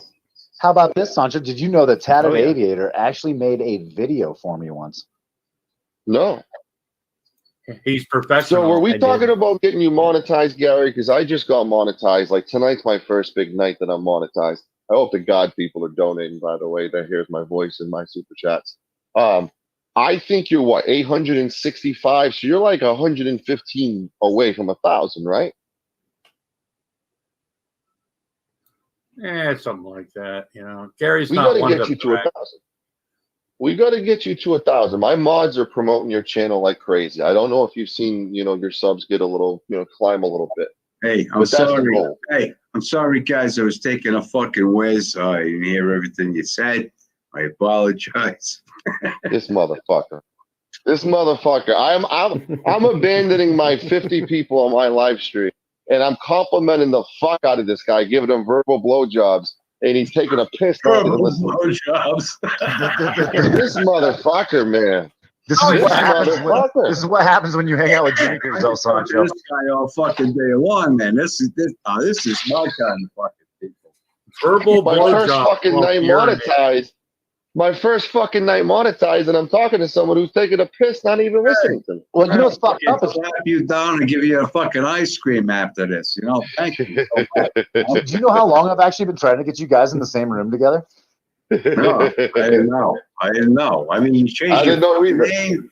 Yeah, at first I thought the bird was dead. I says, what do you mean he's dead? I thought he fucking died in real life. He came out of the closet. Oh, yeah. Then I found that out. I was like, Jesus Christ, dude, he's pickle smooching on the side. What the fuck? With his three tits avatar. That 3-tit thing, I was always suspicious when I saw that.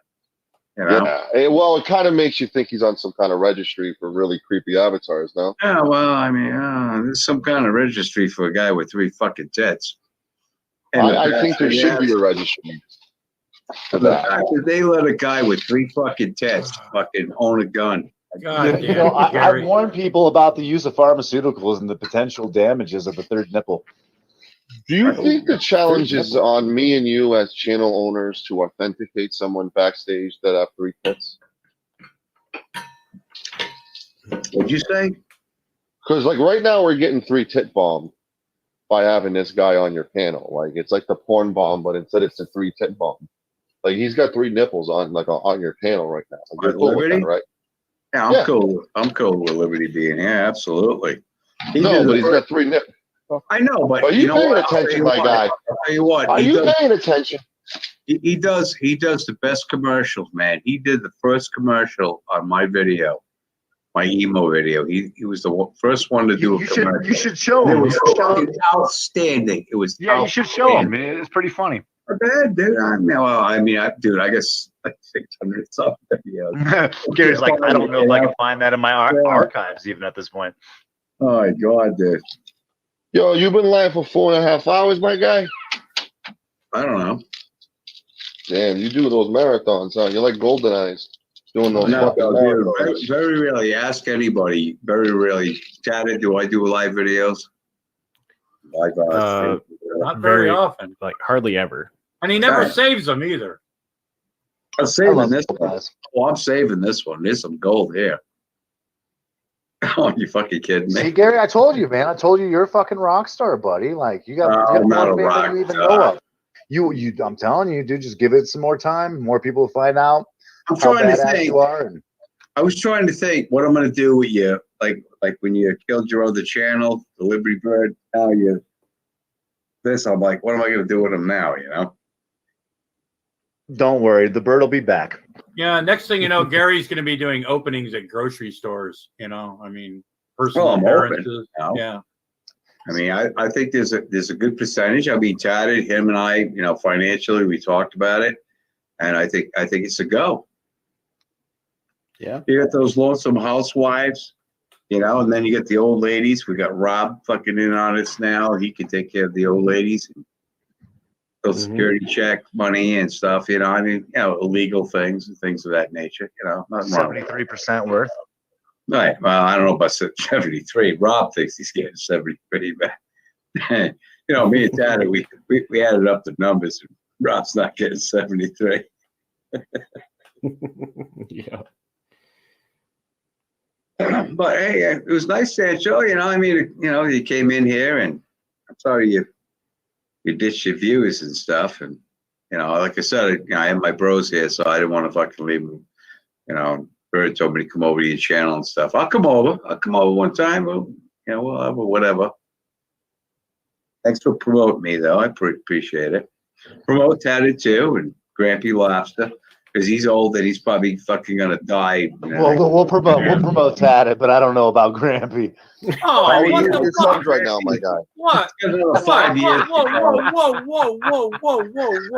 Well, hey, Grampy, I'd be more apt to help you, but you didn't even know who the fuck I was when I got in here. I've only I don't even know who you. I mean, I've heard your name, but I don't know your face or your voice. I mean, damn. Vicious. So, dude, Sancho, I have spent hours on these panels with Grampy. I even joined into the Gary Snowflake's live karaoke night once, where I sat there and listened to Grampy play his guitar for about 4 hours. I don't play a guitar. I can play a stereo really well, but not a guitar. All right. So he wasn't there for karaoke night, but that's beside the point. I can play with myself to music if you like that. I mean, I'm doing that right now. I mean, what the fuck? You know, I mean, yeah, it's too funny. What else you gonna do? The wife's not home. Fucking dog's Hey, not. where are you with subs right now, my guy? Where are you with subs? Are you at like 890 at least, or 880 or some shit? Where are you? I'm 790, man. I'm sorry. I'm lagging behind. Just, you know. No, man, you're getting there. You're scratching and clawing.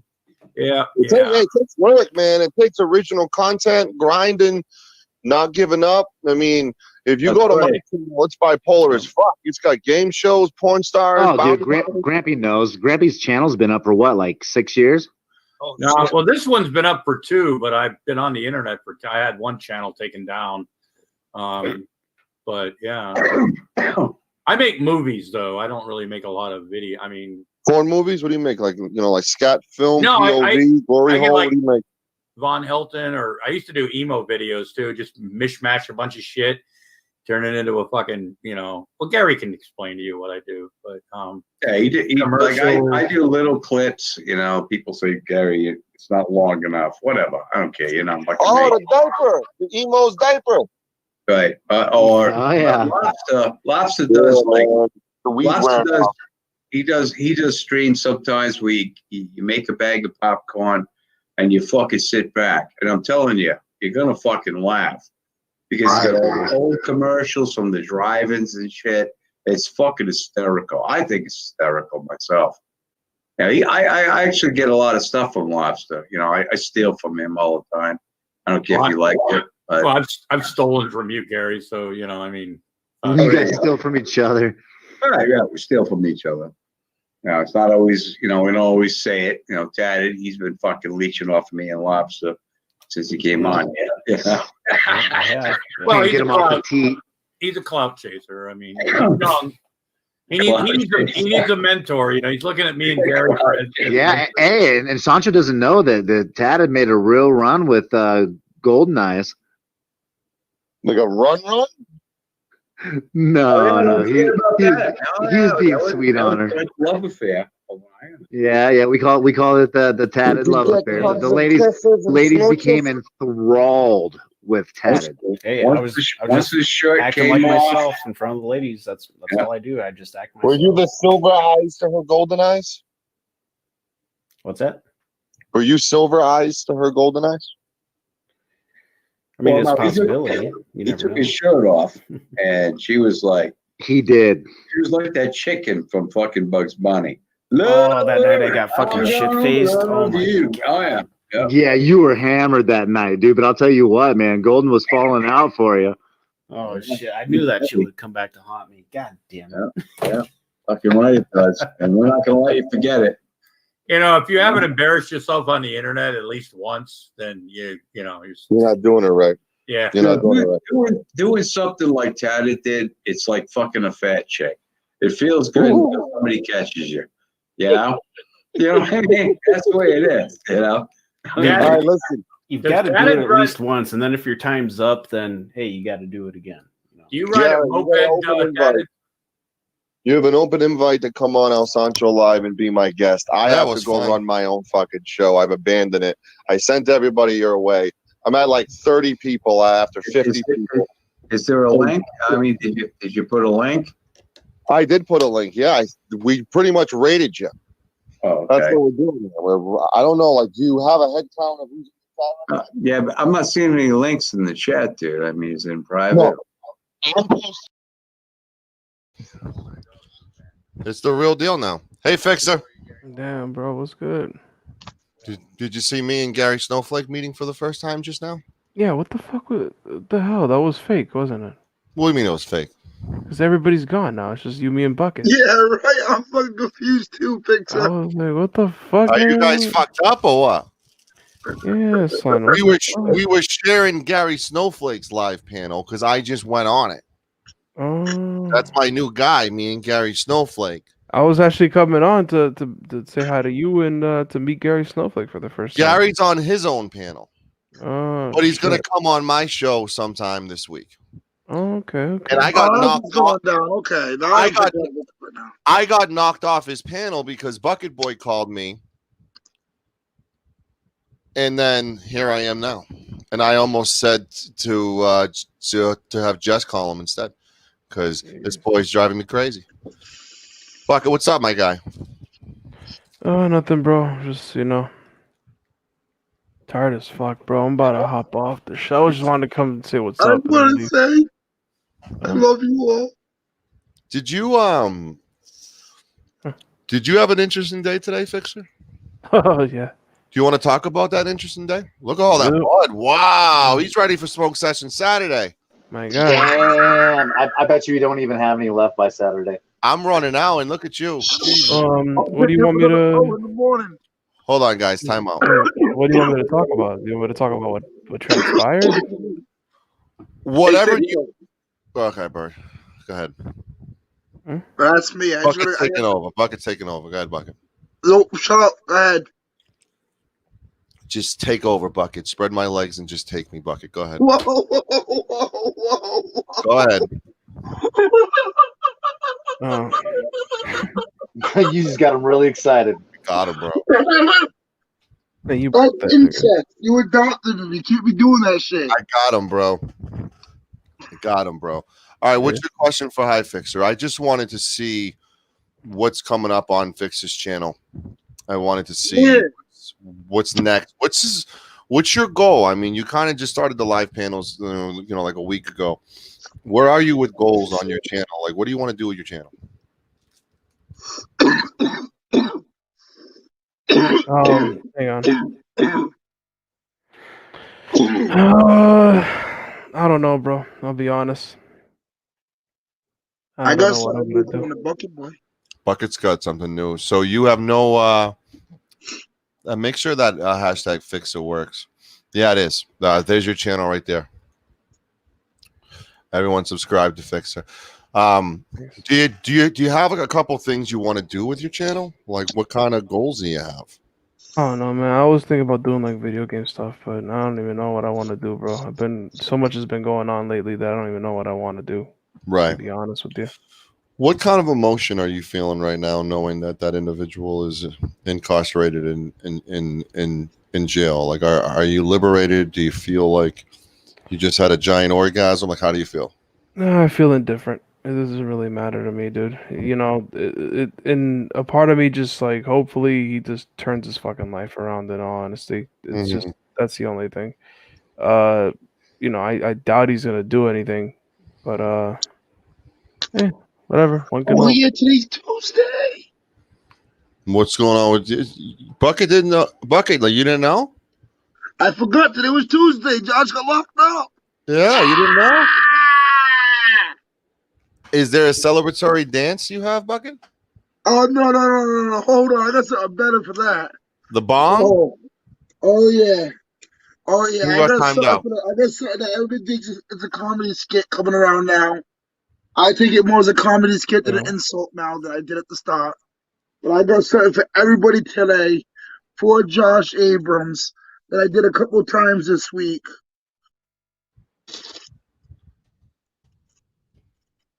Fix, what was it? I'm sorry again? What was it? I'm sorry, Christina. Yeah. I see it. Yep. Hey, Sancho, check your private chat, bro. I see it. Yeah. I'm in the wrong. Oh, he's at 869 now, so he got like 15 subs for it. He was at 845, I thought. Now he's at 869, so he got a good rub. Yeah, we took care of that. Well, you are because you're a mod, so. Yeah, I'm not happy about that. I didn't even notice it, to be completely blunt with you. Yeah, I just think it's funny how people are doing that now. It's funny I because they like to bring apologize family for into trying that to shit. catch up myself. They like to bring family into that shit, but I've never fucking done that. Yeah. It's fucking funny how that shit works, huh? Remove. Relax, Fix. Relax. I hear you, but relax, bud. Yeah, I didn't even zoom into my guy and see anything. Like, I didn't know that name. I didn't, because it's a different last name than what you have. Yeah, that's just not funny though. So that was like meticulous as fuck. No. Yeah. All right. And they put the little profile picture, Yeah, that went over everybody's head because of the fact that the name. So let that be a lesson learned. I'm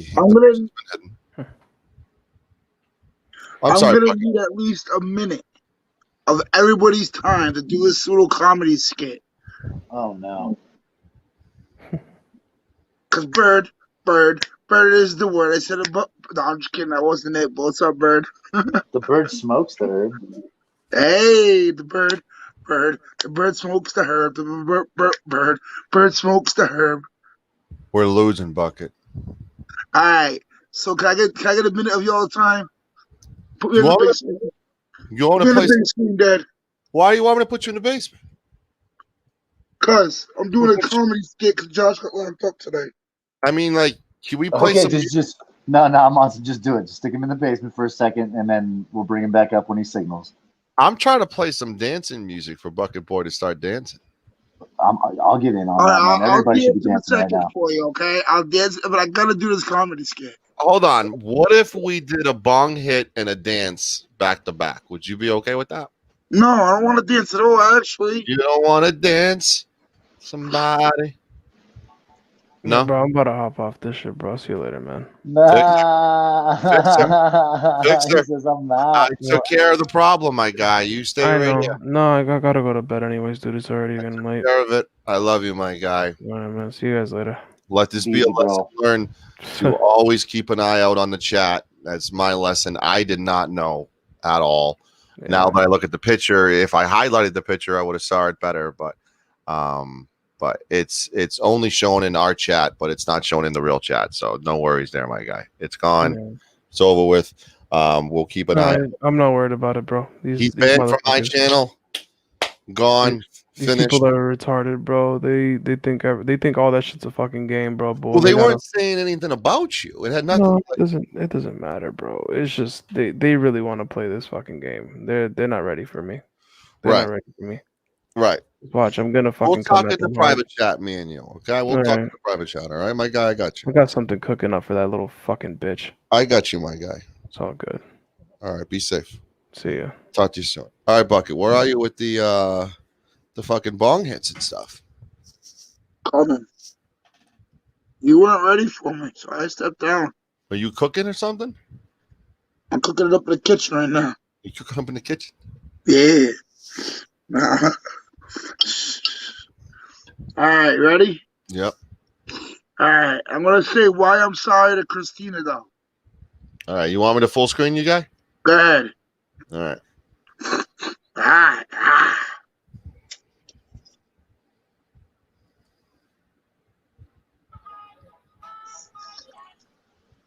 Oh, I can't play the music. Yeah, I don't want to get copyright striked. Oh, Oh yeah, that's some cheap weed. Yeah, that's some ayahuasca shit. Look at the way it sets flame, dude. It's like plasticky. Ugh.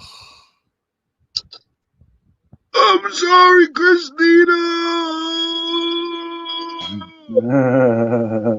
Unbelievable. And I'm sorry that you dealt with a piece of shit, scumbag, woman abusing, cock sucking, puma wearing, man titty having, ass motherfucker. Get it That's out. what I'm sorry for. Get it out.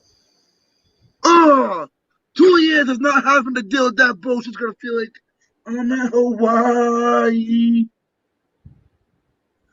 swimming with the fishies. Yeah. I don't know if I've ever seen the auditing community so excited to see one of their own members incarcerated.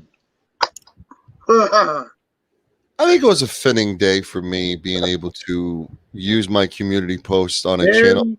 AFA, AA. Bucket. Papa's talking. Papa's talking. Bucket.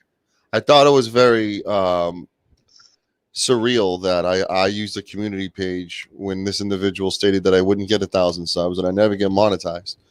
And he stated that. He publicly stated that I would never get monetized. And the day he goes to jail, I'm monetized. So, yeah. and able to make a community. Yeah, Dad, you do that. Yeah. The timing is impeccable. Couldn't get better timing wise. They really couldn't get better Bucket, timing. you really got to quit calling him daddy, dude. Yeah, like the daddy part seems weird. A little, yeah. I'm not saying daddy. I think now the you papa. gotta make it sound weird. I think the papa. Here we go. I'm not saying daddy. You guys are saying you gotta quit the daddy part. That's definitely not what I'm saying. I'm saying dad. Fucking bucket boy needs to calm down, man. Contain yourself, my guy. All right, hold on. Is it street weed or do you have a name for it? It's actually strawberry cough. Really? Yeah. Yes. Well, and you noticed it was in a Ziploc baggie, so we didn't get it from no store. No, I dropped my license, everybody. I dropped my license. My state's charging too much. He had some cheese in there too. I don't. Fuck you. I heard that. It's better than licorice, Bucket. I don't usually do this on live. Uh-oh. I don't usually do this hardly ever. Uh-oh. This bottle will probably, this bottle right here, guys, I will not be honest with you. Oh. I'll probably have. Up, he pawn bombed us. He pawn bombed us. I knew he was going to pawn bomb us too. He absolutely pawn bombed us.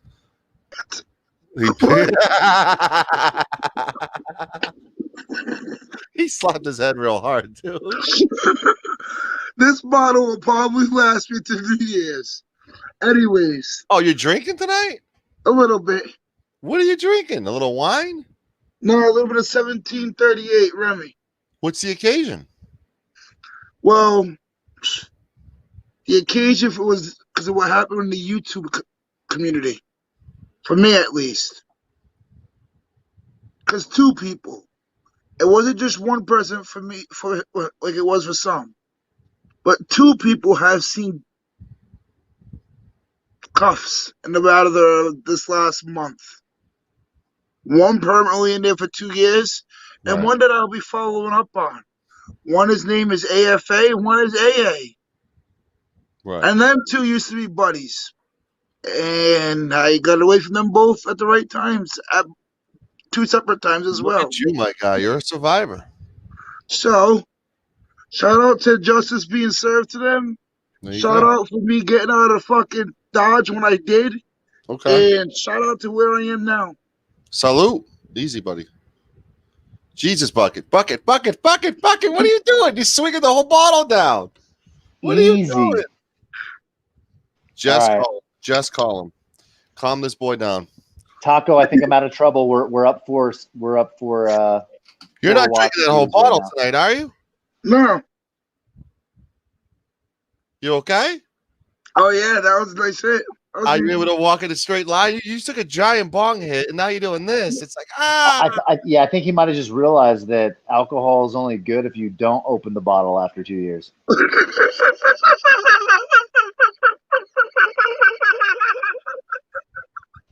He was like, oh shit, was that fucking strychnine poison or was that a liquor?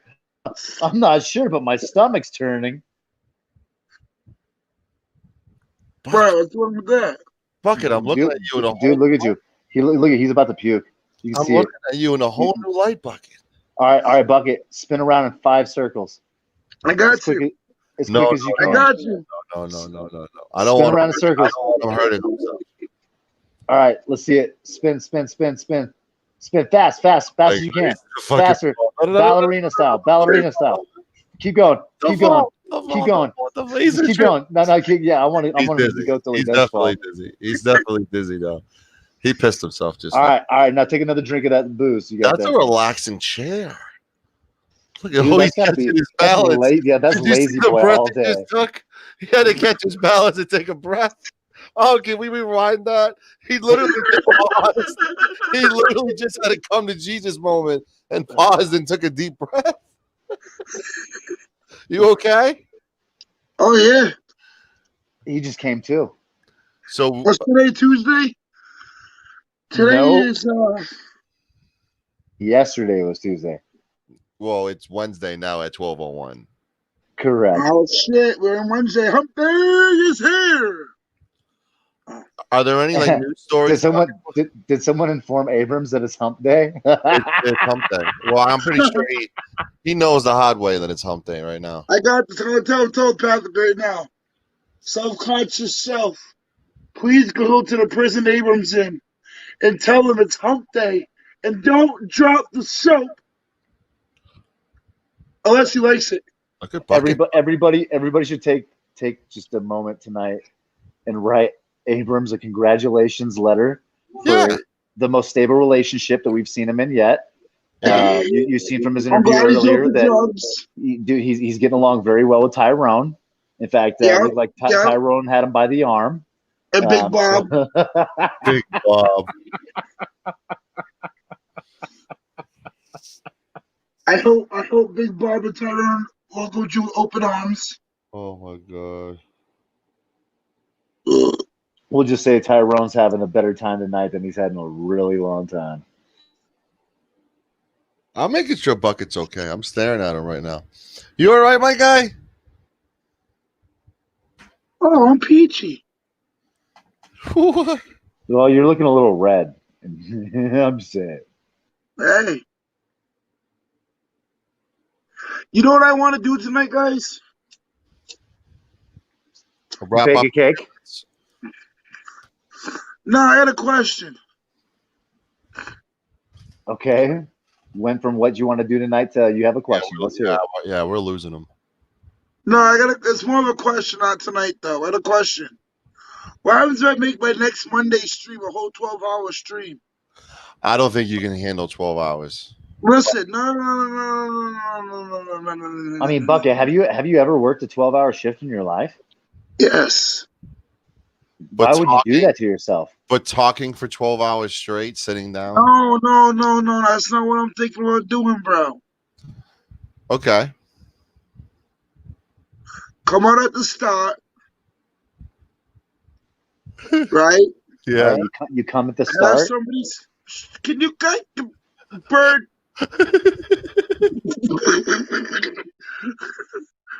Come out the start and do what I want to do for it, right?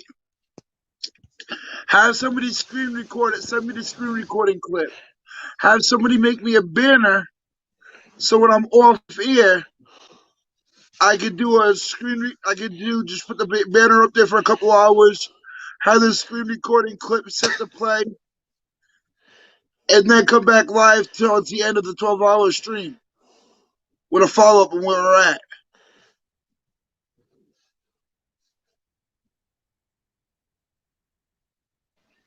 Dead air. Yeah, we got a paramedic on panel, Taco Josh. Is everything okay with the boy? Hold on, Taco. You have an echo. My God. Oh, that's not. Oh, it's Bucket. It's Bucket with it. It's Bucket. All right, Bucket. Fix your audio. We got to go to the medic, Taco Josh here. Yeah, we need to get Bucket a new mic. I don't know what's always up with his stuff, but it's killing it. He needs headphones. Yeah, either headphones or a better mic. All right, you good now? All right, you're good now. Yeah, I'm fixed. Are you concerned about the complexity of his skin? You know, it's a mix of pale white and bright red. Right. I'm a little worried about we're pale white now.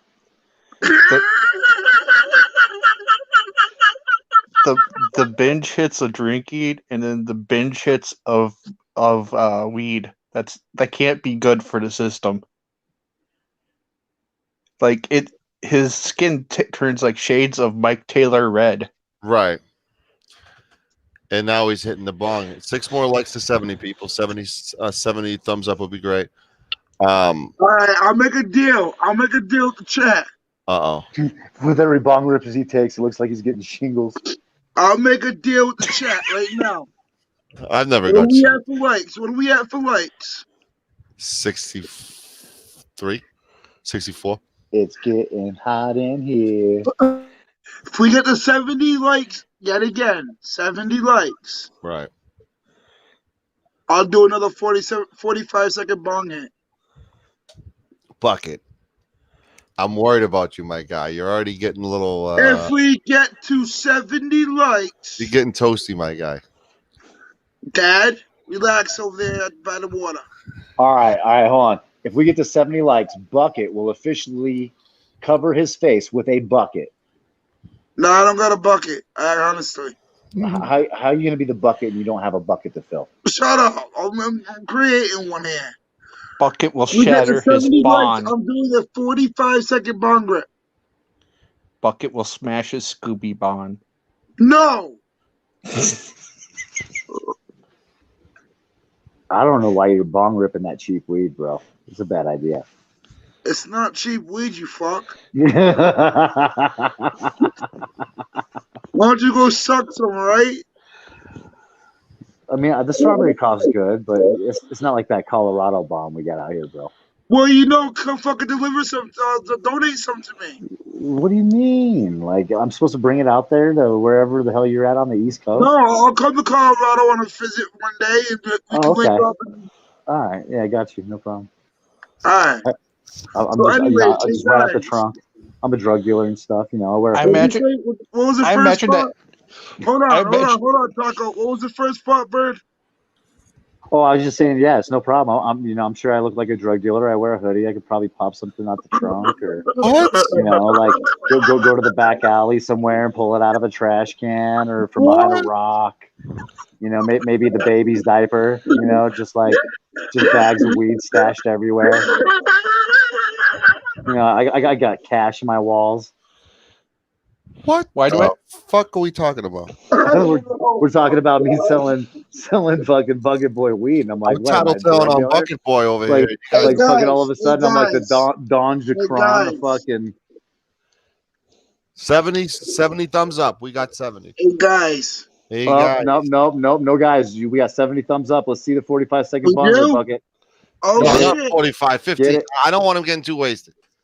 Shut up, Dad. I love you. I don't want to be. I don't want to be irresponsible. He said, whatever, dude. He said 45 seconds. We got to hold him accountable. I need help. Jess, help. I can't control this kid right now. Let's compromise 30 seconds. I think 15. All right, here's a compromise. Full 60 seconds. All right, 45 seconds. This kid's a fucking rebel. No, Bucket. Bucket, you just took two big bong rips and a giant swipe. Yeah, he needs to make a gravity bong and then drop it. Hold on. Jess is here. Stop. Don't. I love you, Ma. Well, you're gonna get in trouble now. It's celebration today. I snitched you the fuck out. This is what children do when they want to intentionally get spanked. Should Bucket do a 45-second bong rip? I say no. He's already had a couple. He's drinking.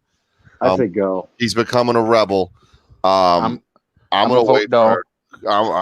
It's out of my hands now. I'm on some. What's the good of alcohol and drugs without the abuse?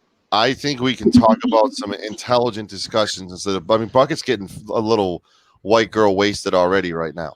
So he's a white girl wasted. All right, guys, here we go.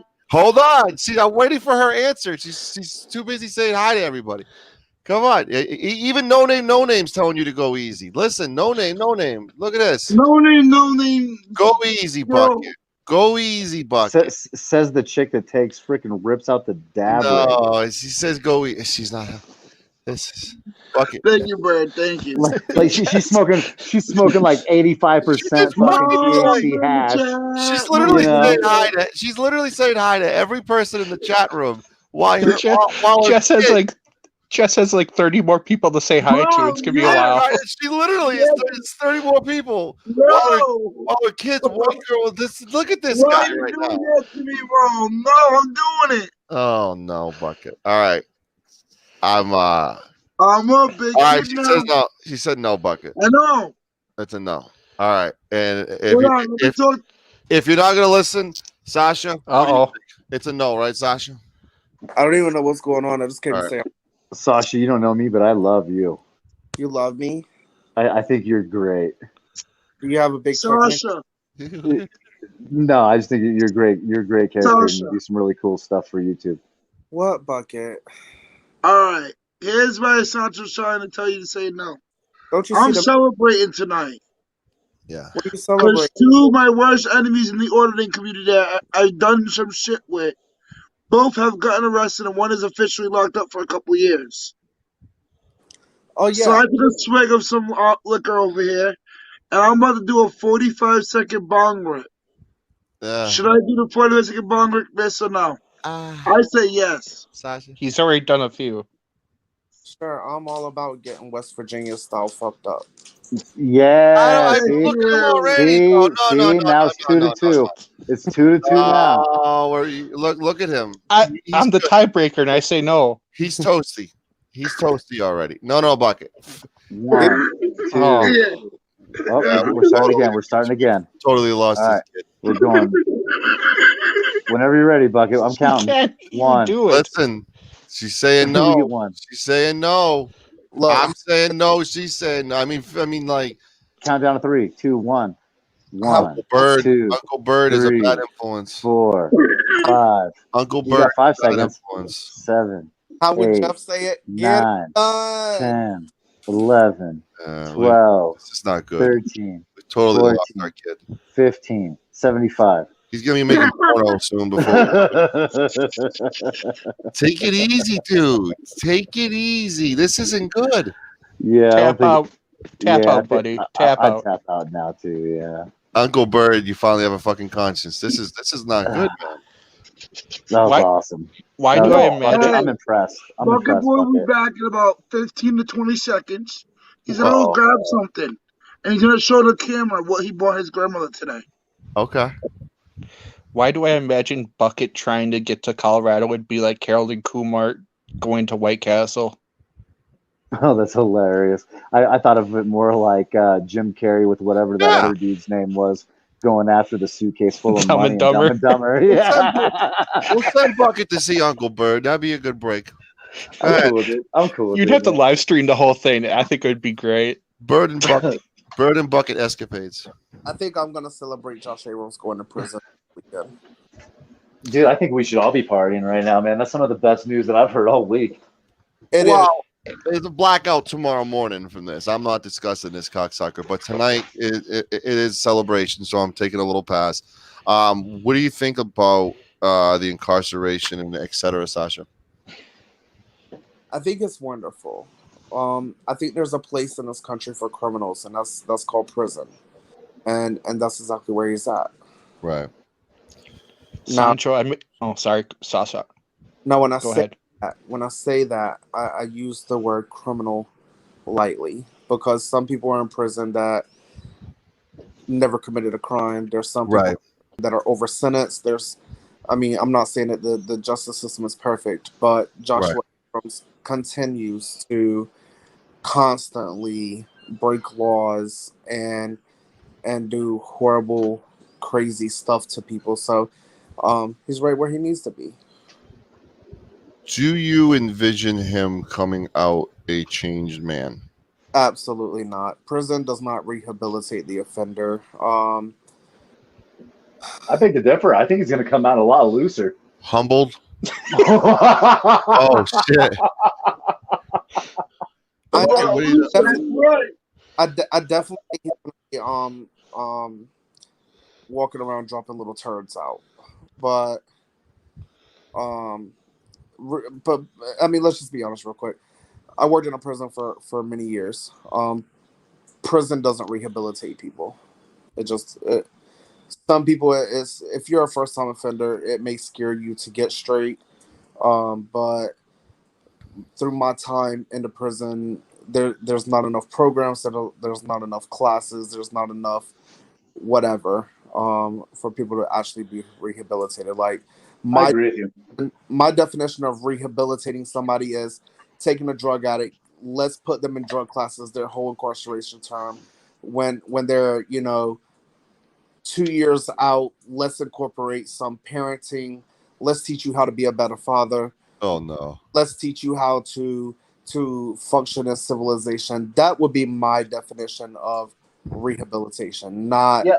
Well, unfortunately, I think prison just pretty much creates criminals. I think a lot of the time you get someone in there, especially for like lower level offenses, yeah. and then all of a sudden they become accustomed to the criminal element of taking orders and or falling into groups and categories of people. Myself, I mean, I've seen it happen, right in front of my own eyes. So it's not hard to fathom.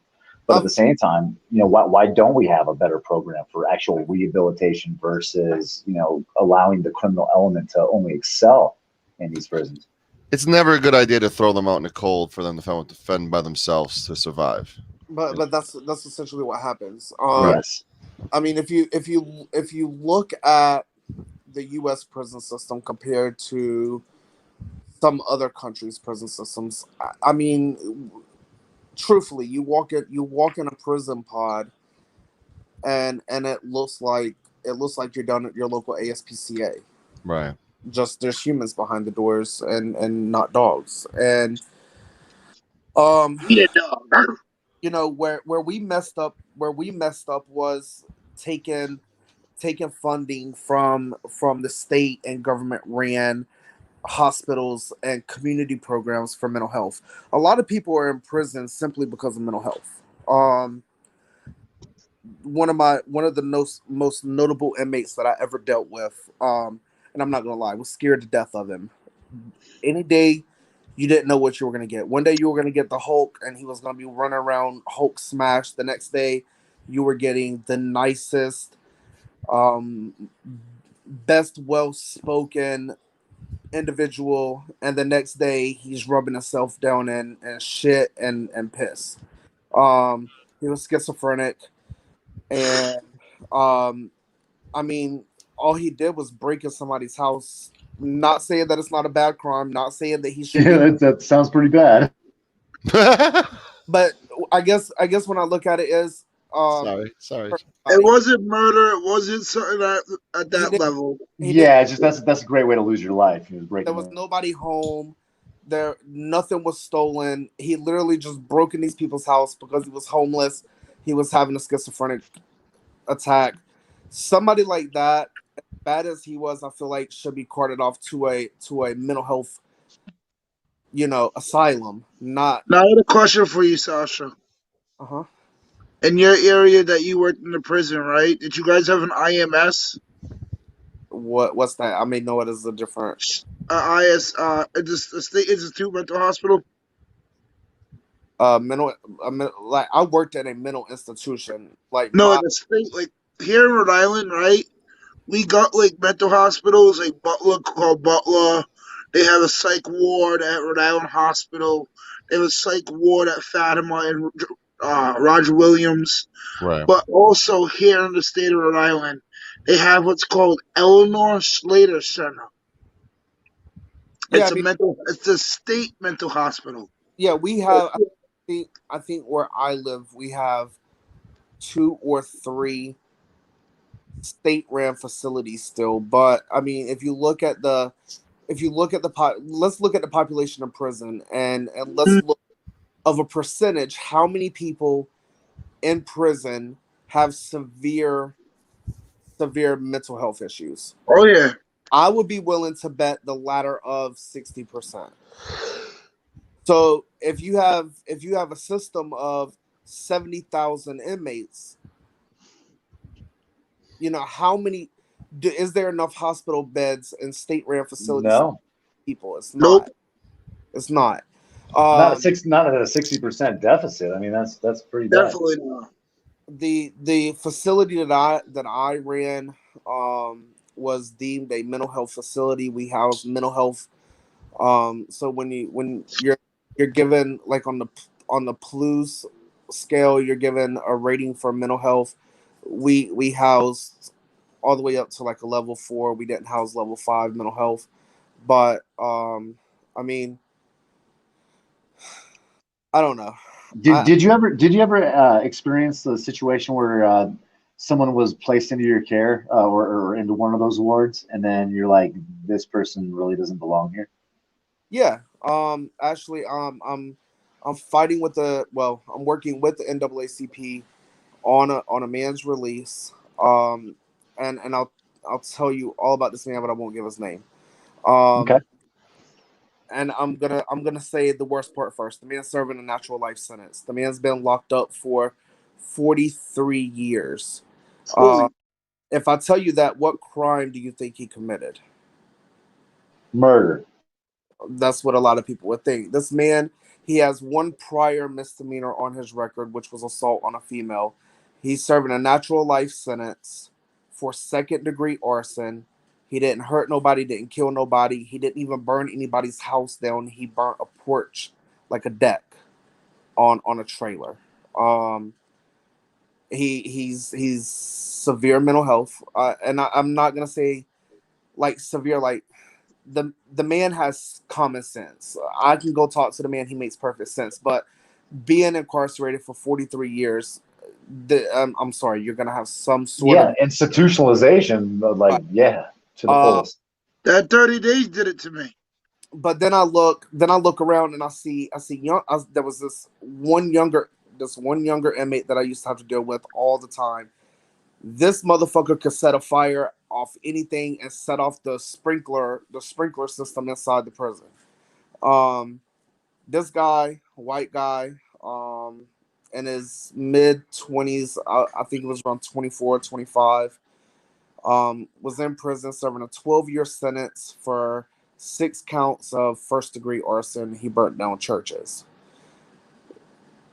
It's not right. So when I look at it, the man that has the life sentence, nowadays you get a second-degree arson charge 9 times out of 10 with no record, you're not going to prison. But this man's serving a life sentence. There was some other people that I remember that it was their first time in prison, first time in trouble with the law. They had it was a high level drug charge, but should we really be sentencing first time drug offenders to 8-9 years in prison when I see men convicted of indecent liberties with minors getting 6-month sentences? I don't agree with that.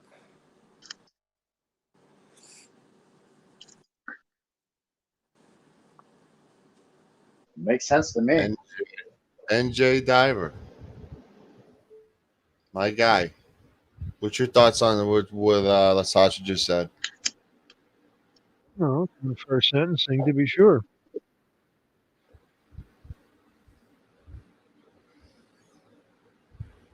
Short and sweet. I like that. But without an advocate, what is someone in prison going to be able to do, especially if they're somehow handicapped mentally? Right. They can't do anything, and that's where, when I made the decision to get out of the justice system, it was for a number of reasons. I couldn't stand to walk into a place every day that I knew the real stuff that went on behind the doors.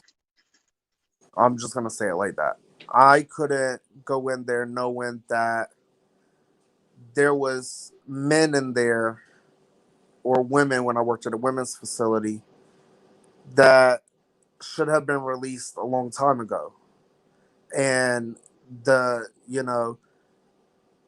if you don't think the commissioner of prisons or the directors of prisons and stuff know that these people exist, everybody knows they're there.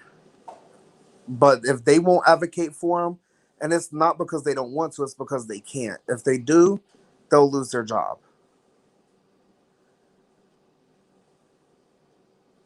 So when I decided to leave, I decided to leave because I didn't want to work for a crooked system anymore. And well, it's got to be hard too. I mean, especially when you start seeing things that are out of character, right? Like if if you've seen someone coming into your facility and the officer that just released them into your custody says that the issue that they have with the individual is that they're a constitutionalist, you're probably going to look at them sideways. You know what I'm saying, though? Well, yeah, I mean,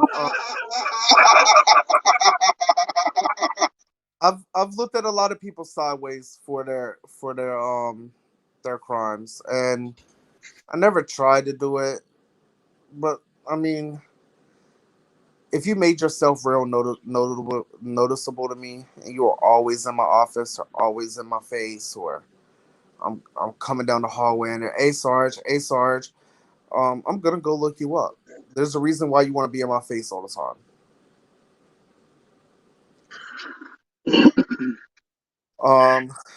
I think one of the good things that prisons have done is prisons have made sovereign citizens a security risk group, just like Bloods and Crips. Interesting. And I think that was a smart decision. Look at fucking Bucket's face. Oh my gosh. Hey, Sancho, can I address the elephant in the room real quick? Okay. All right. Sorry, not to cut you off, Sasha, because I'm really interested in Oh, what here you're we talking about. go. Fox. I just noticed like my buddy DDT's in here. I tried to get his attention a couple of times and told him that I wanted to invite him to the super secret chat, super secret spy group chat that I'd love to have him part of in discussion. But ultimately, my friend DDT Grinch, is it true that you had a plot to dox my buddy El Sancho here? Oh no! Why'd you go there?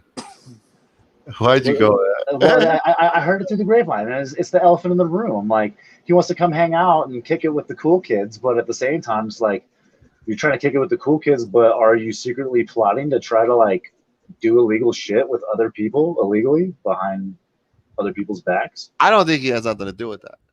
Well, I kind of tend to feel like it's potentially a fact that DDT might just be yet another victim of people's indiscretions. However, right. I wanted to give him a chance to maybe address it and or have a secret private discussion. Or you can do it openly, but I would think that it's probably. I mean, he can hop backstage. We're wrapping soon. There you go. We can hash it out there.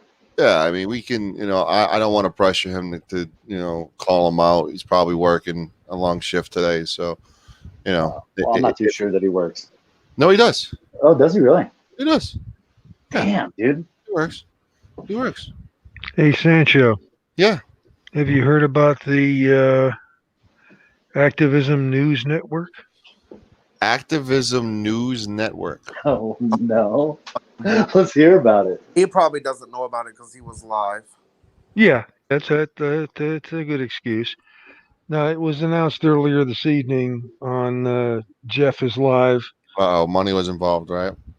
It's gonna be supposedly. Of course, ching, ching, ching, money. You gotta Roku. have Roku, and it's a Roku channel. It's $3.99 a month, and they're starting a 501c3, Sancho, and they need $2,500 to start a 501c3. When last time I checked, the file at 1023 EZ was $275. Didn't we talk about this today? Coincidentally, like what the fuck? We did. It was just a few hours ago. No, Sasha and I talked about this. Sancho actually had a conversation about this today. This is nuts. 2,500. And the stupid part about it is it's been tried before. They're diving in the pockets. I'm telling you right now. Their goal is 10,000 people, which will be $39,900. Then their next goal is 100,000 people, which will be $399,000. And then their next goal is 1 million people. It's 20 of them in on this.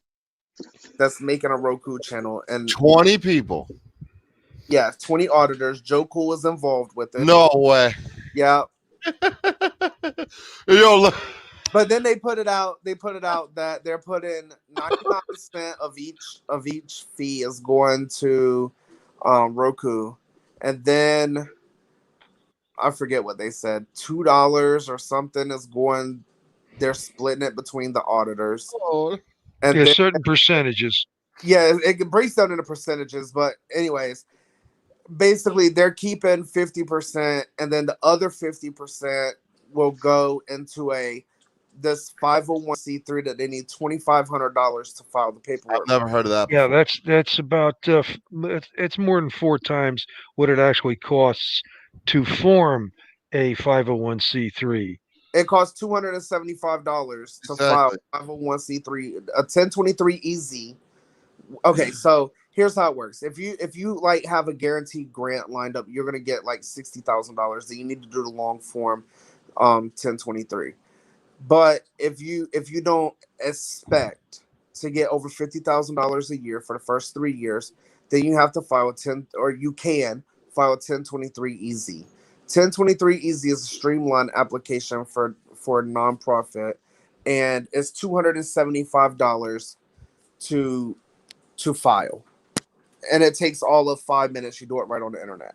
Um, but they're supposedly going to be taking all this money and putting it towards, or 50% of this channel is going to this 501c3, that they're going to go around and do workshops teaching people about the law and their First Amendment rights and all this. But then they said they're going to hire attorneys and psychologists and stuff like that to teach these classes, but they're going to be there to monitor to make sure that the attorneys aren't giving out any incorrect information. Well, I'm sorry, buddy, and I really wanted to say it, but if you're not a fucking, if you haven't passed the bar, then how can you tell an attorney what the law is? Right? Hey, Priceless. What the fuck? Show me Now something. I'm looking at it right now. The regular 1023 form is $600. Right, at the 1023. Hey guys, I gotta get going. Easy is 275. All right, Bucket. Have a good one. Drink some Pedialyte. Like Jess says, drink Pedialyte stat. I got you. And Sancho can correct me if I'm wrong, but it's in my opinion that most startup nonprofit organizations do not need to file the long form 1023 EZ, because it's going to be really hard to and I think the wording in it is, if you expect over $50,000, then you use it. Yeah. For the first 3 years, it's hard. It's hard for nonprofits to get that type of money. So how is a solicitor's permit going to work out? Is it going to be in every state? I don't know. Because that's interesting. You know, the fundraiser. I mean, you could. I mean, they could. I mean, register, link their PayPal to their nonprofit. Their PayPal is good, so they have a PayPal nonprofit. But when people like Jeff is here is involved, and a nonprofit's involved, transparency is required, and you need to show receipts and not run like a little bitch when you're asked to show receipts now. It's Rogue Nation. Rogue Nation's involved in this? The one starting it. Man, Tradies, you guys are talking about my friends. I like Rogue Nation. I just can't wait to start requesting these financials from this organization. Right. Wow. Public records. So you can't tell me no. You got to report every year. If you tell me no, then I can file a complaint with the IRS, and the IRS. Yeah, but you may have to go physically to their head to go through the books. No, you don't. No, you file it online. No, you don't. Are you there, Priceless? Well, they're 99 will be. No, Priceless. You know the organization that represented Furry and that when he got shot or whatever. I got all their paperwork, and I'm on the East Coast. They're on the West Coast. His intentions are good, and there's just a lot of issues with this plan. He has no idea what he's like. I just finished emailing him. I don't know if he's going to reply, but I know how to make this take off for him. But there's a lot of things that he needs to change, because it's not going to work. It's going to backfire on him, because you're going to understand the community.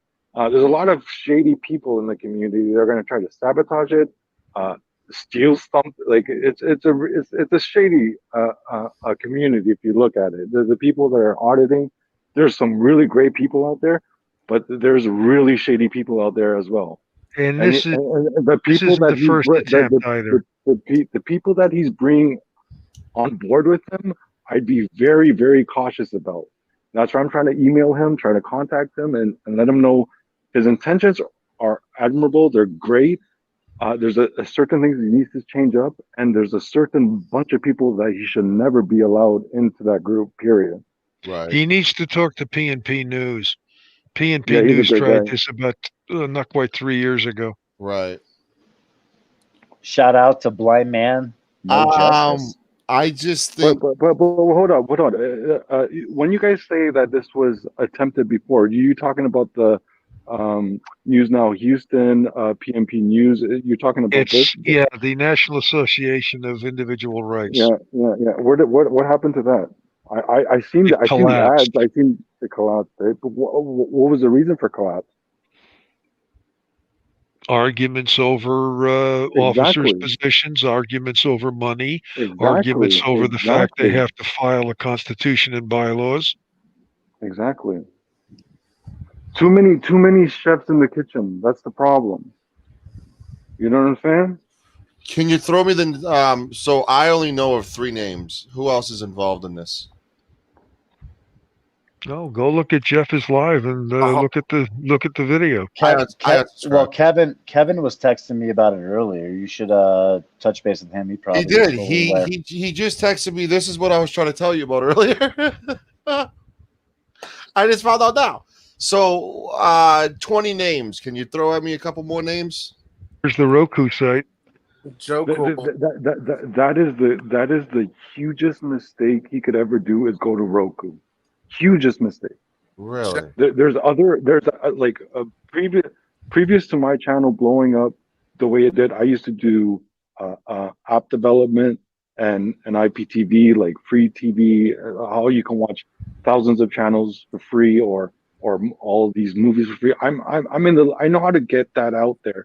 The way the method he's talking about is never gonna work ever.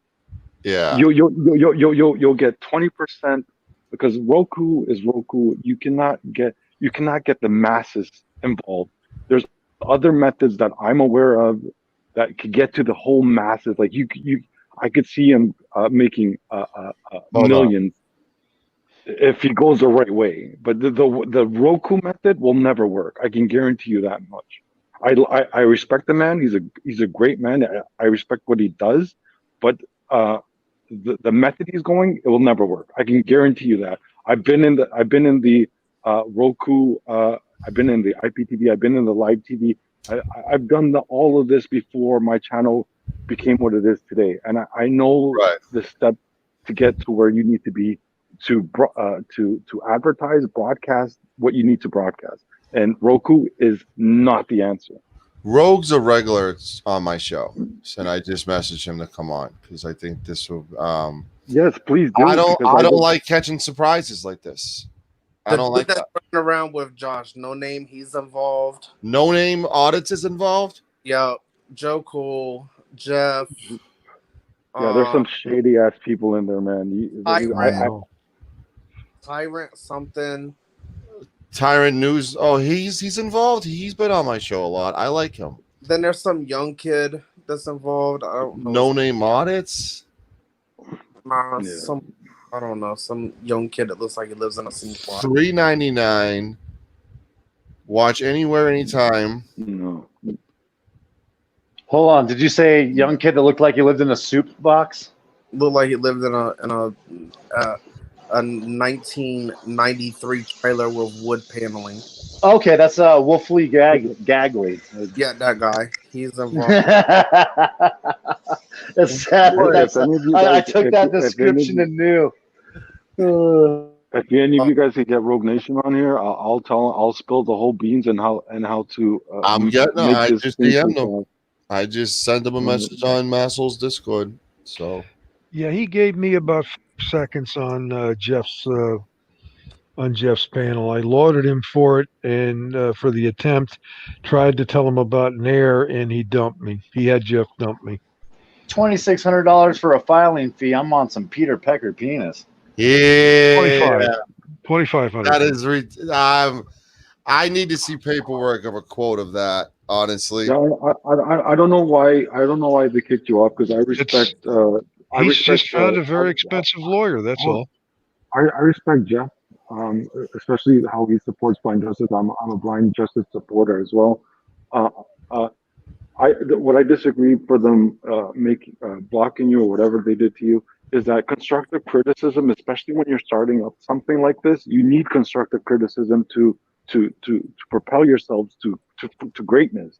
If you're going to shut down constructive criticism, you're never going to get anywhere. right? Yeah, well, the funny part is I didn't get a chance to tell him that I'm a business agent for a 501c4. Boom. There you go. Like Boom. you need people like yourself Yep. and me. Like you need real people to be talking to you, not the people that he's trying to. And Jay, if I start being nicer to you, will you help me out with some things? Yeah. I'm not an accountant. I'm not saying you are. I think he wants to be. I need help. I think he wants to be your friend. There you go. I think we're getting first base with you too. And I think I can bring you two together and be friendly. Actually, the funny thing is, I've always kind of liked NJ. So that yeah, you don't want to admit it though.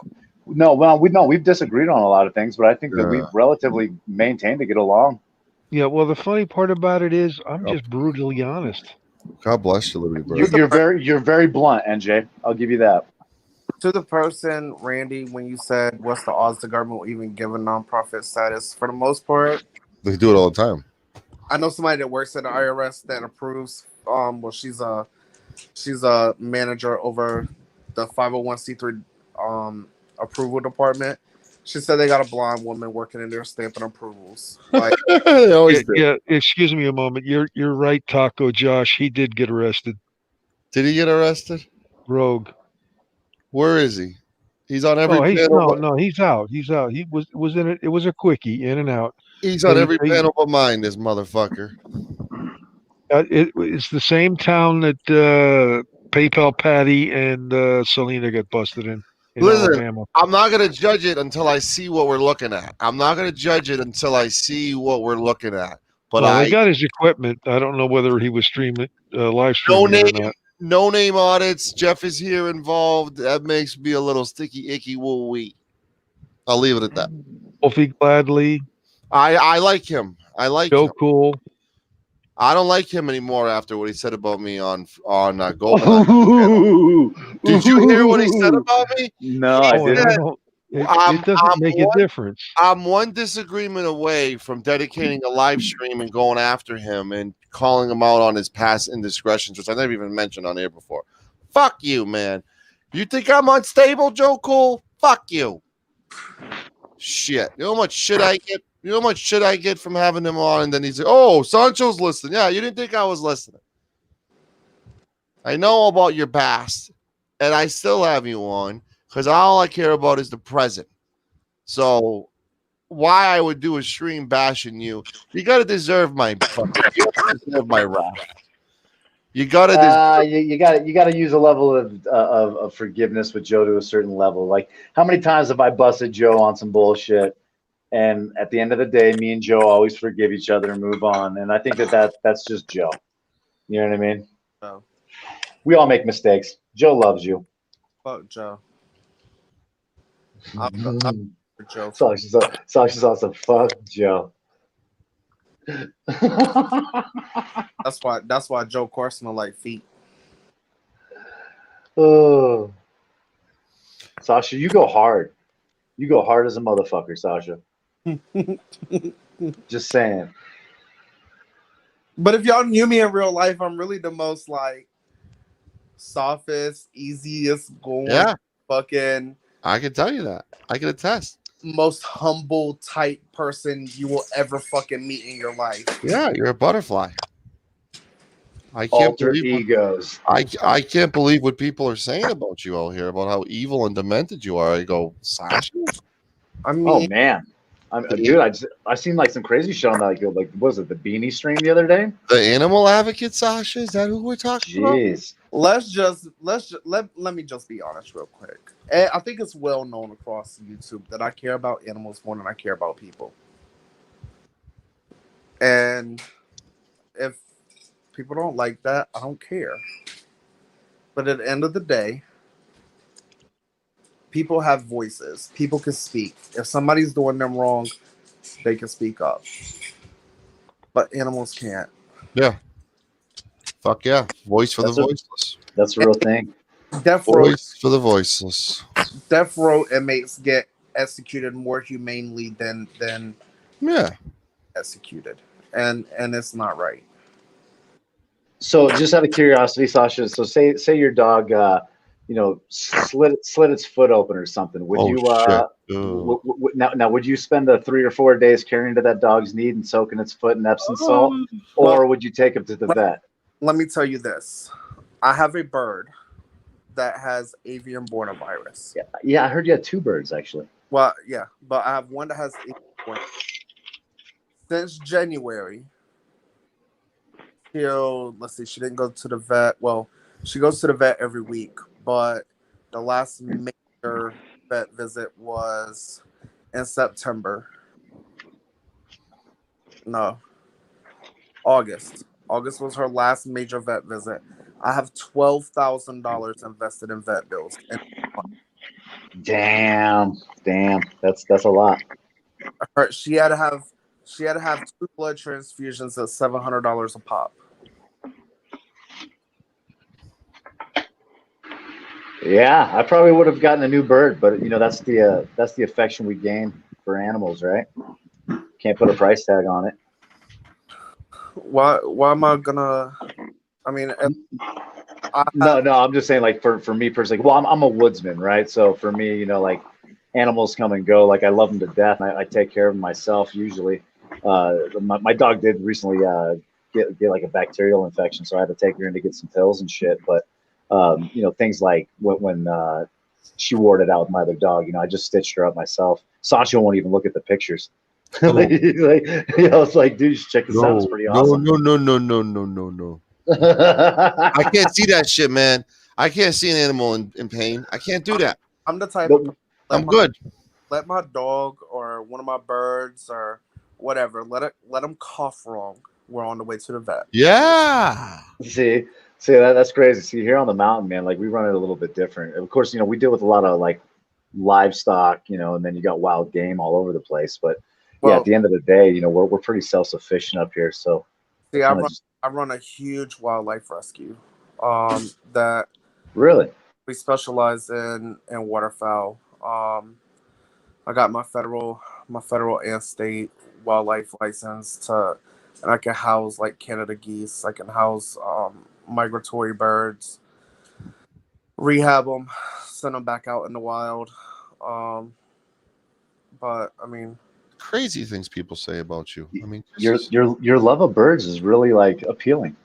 Well, I mean, this is the way I look at it. If you go on the internet and you type in dog rescue, you'll find one on every fucking corner almost. You go on the internet and you type in parrot rescue, you might find,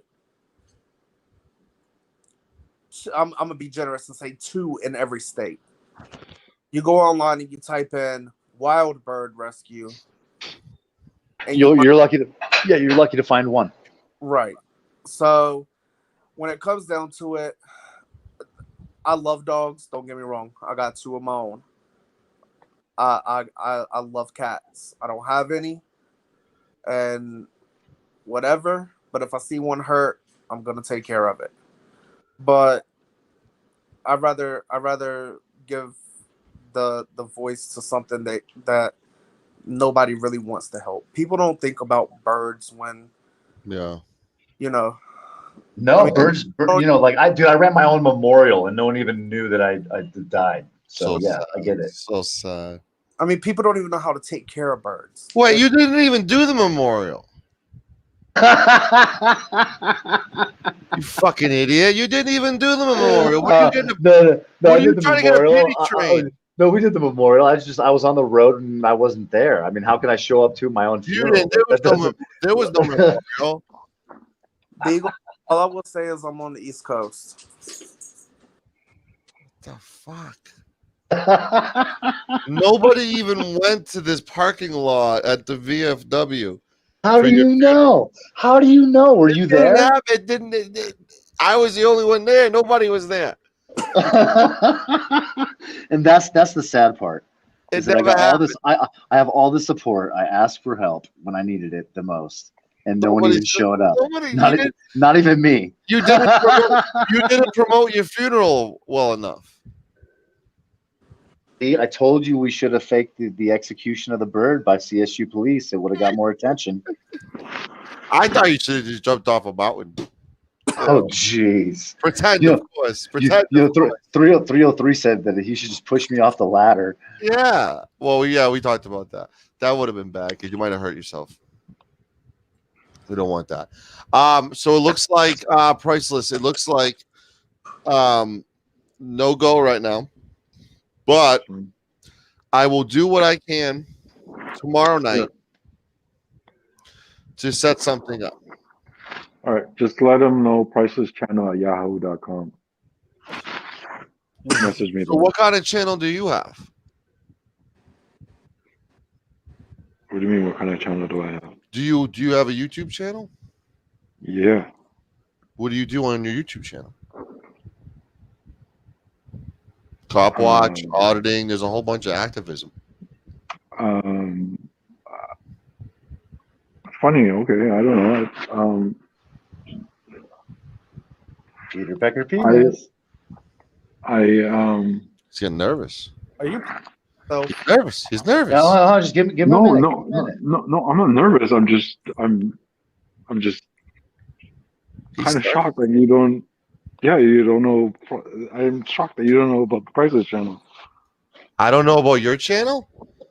Yeah. It's almost 1 a.m. and I'm high as a kite, my guy. I mean, don't get offended. No, I'm not offended. I'm just weirded out. Like, okay. Okay. Does anyone else know about his channel? No, I don't. I just subscribed. You have 75,000 subscriptions. Is this your channel? That's why he's surprised you don't know. He's like, dude, I got 75,000 subscribers. You're not one of them. Are you serious? Are you serious? You're the last man out. A fucking idiot. I feel like a fucking idiot.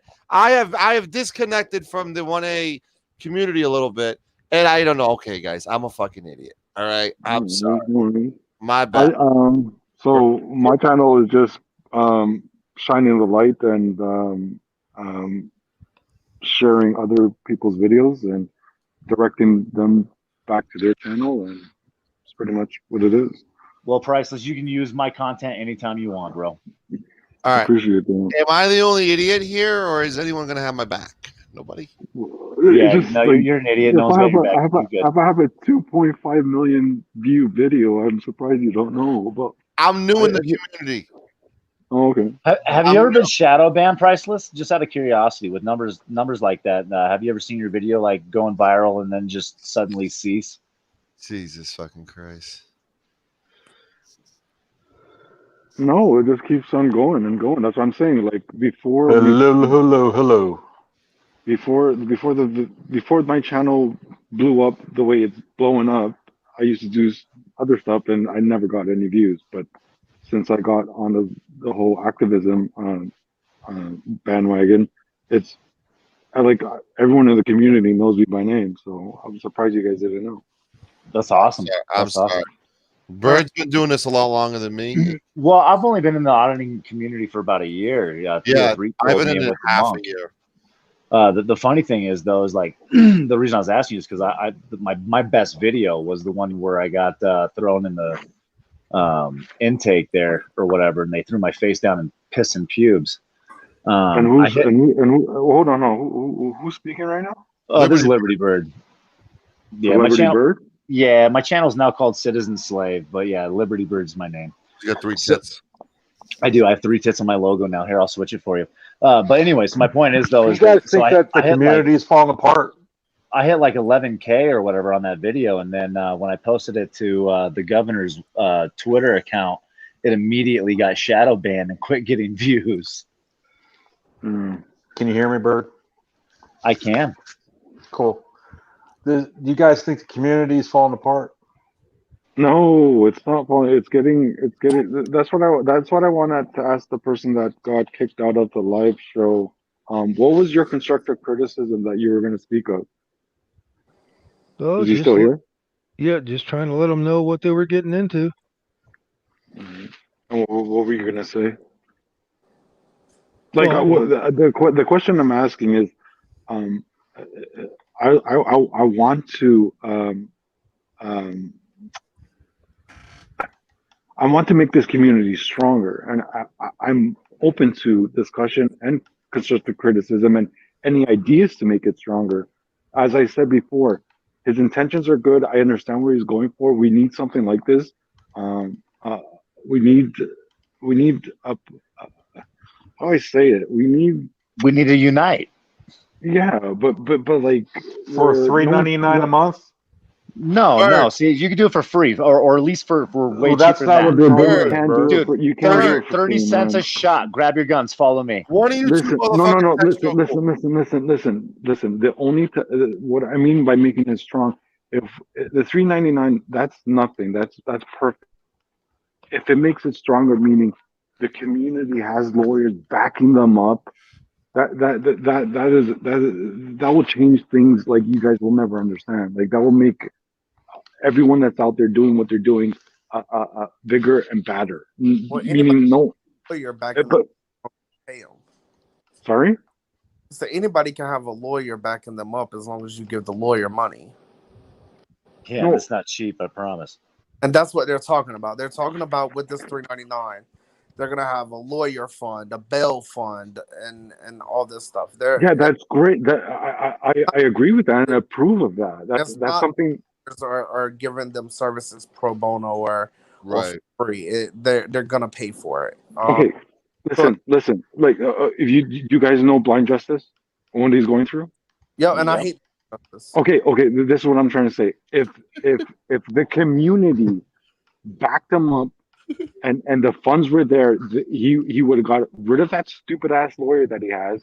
And money talks, man. If you have money backing you up, you can get any fucking lawyer you want, and they'll go there and slap the judge across the head and say you can do this, and that's that. Why can the judge not do that? Let me ask you that. Right. Listen, this is when I was talking to them live, and I told hold on. I talked directly to Miss Blind Justice. Yo, your lawyer ain't got no teeth. You need to get money to get a proper lawyer that has teeth. Okay. Right? Judge said he can't have his iPhone and GoPro in the court, and he showed up with it, so he broke the law. I mean, they just didn't let him in. right, and he did. They What didn't. ended up happening was he missed his trial. So my question is this: I'm assuming that you're on this bandwagon that he needs his. And let me finish before whatever, because I'm going to make a point. Yeah, I'm assuming I'm going under the assumption that you're probably for Blind Justice and saying that, oh, he definitely needs his GoPro and iPhone in court. It's the ADA. The ADA says he has to have this. Nope. But why is nobody calling the jail or the prison, wherever he is, and raising hell, saying that the ADA affords him his GoPro and iPhone in prison? There's no difference between the courtroom and the prison. And it's proven case law. And I can go pull the case if you want me to, but or you could just take my word.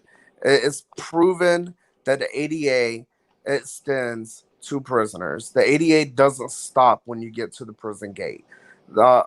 So based on everybody's argument that he should be afforded his GoPro and iPhone inside the room because they're assistive devices, is the terminology that they use, then he should be afforded the exact same thing in prison. But nobody's calling and making a big fuss about that because everybody says, well, he's not gonna have it in prison.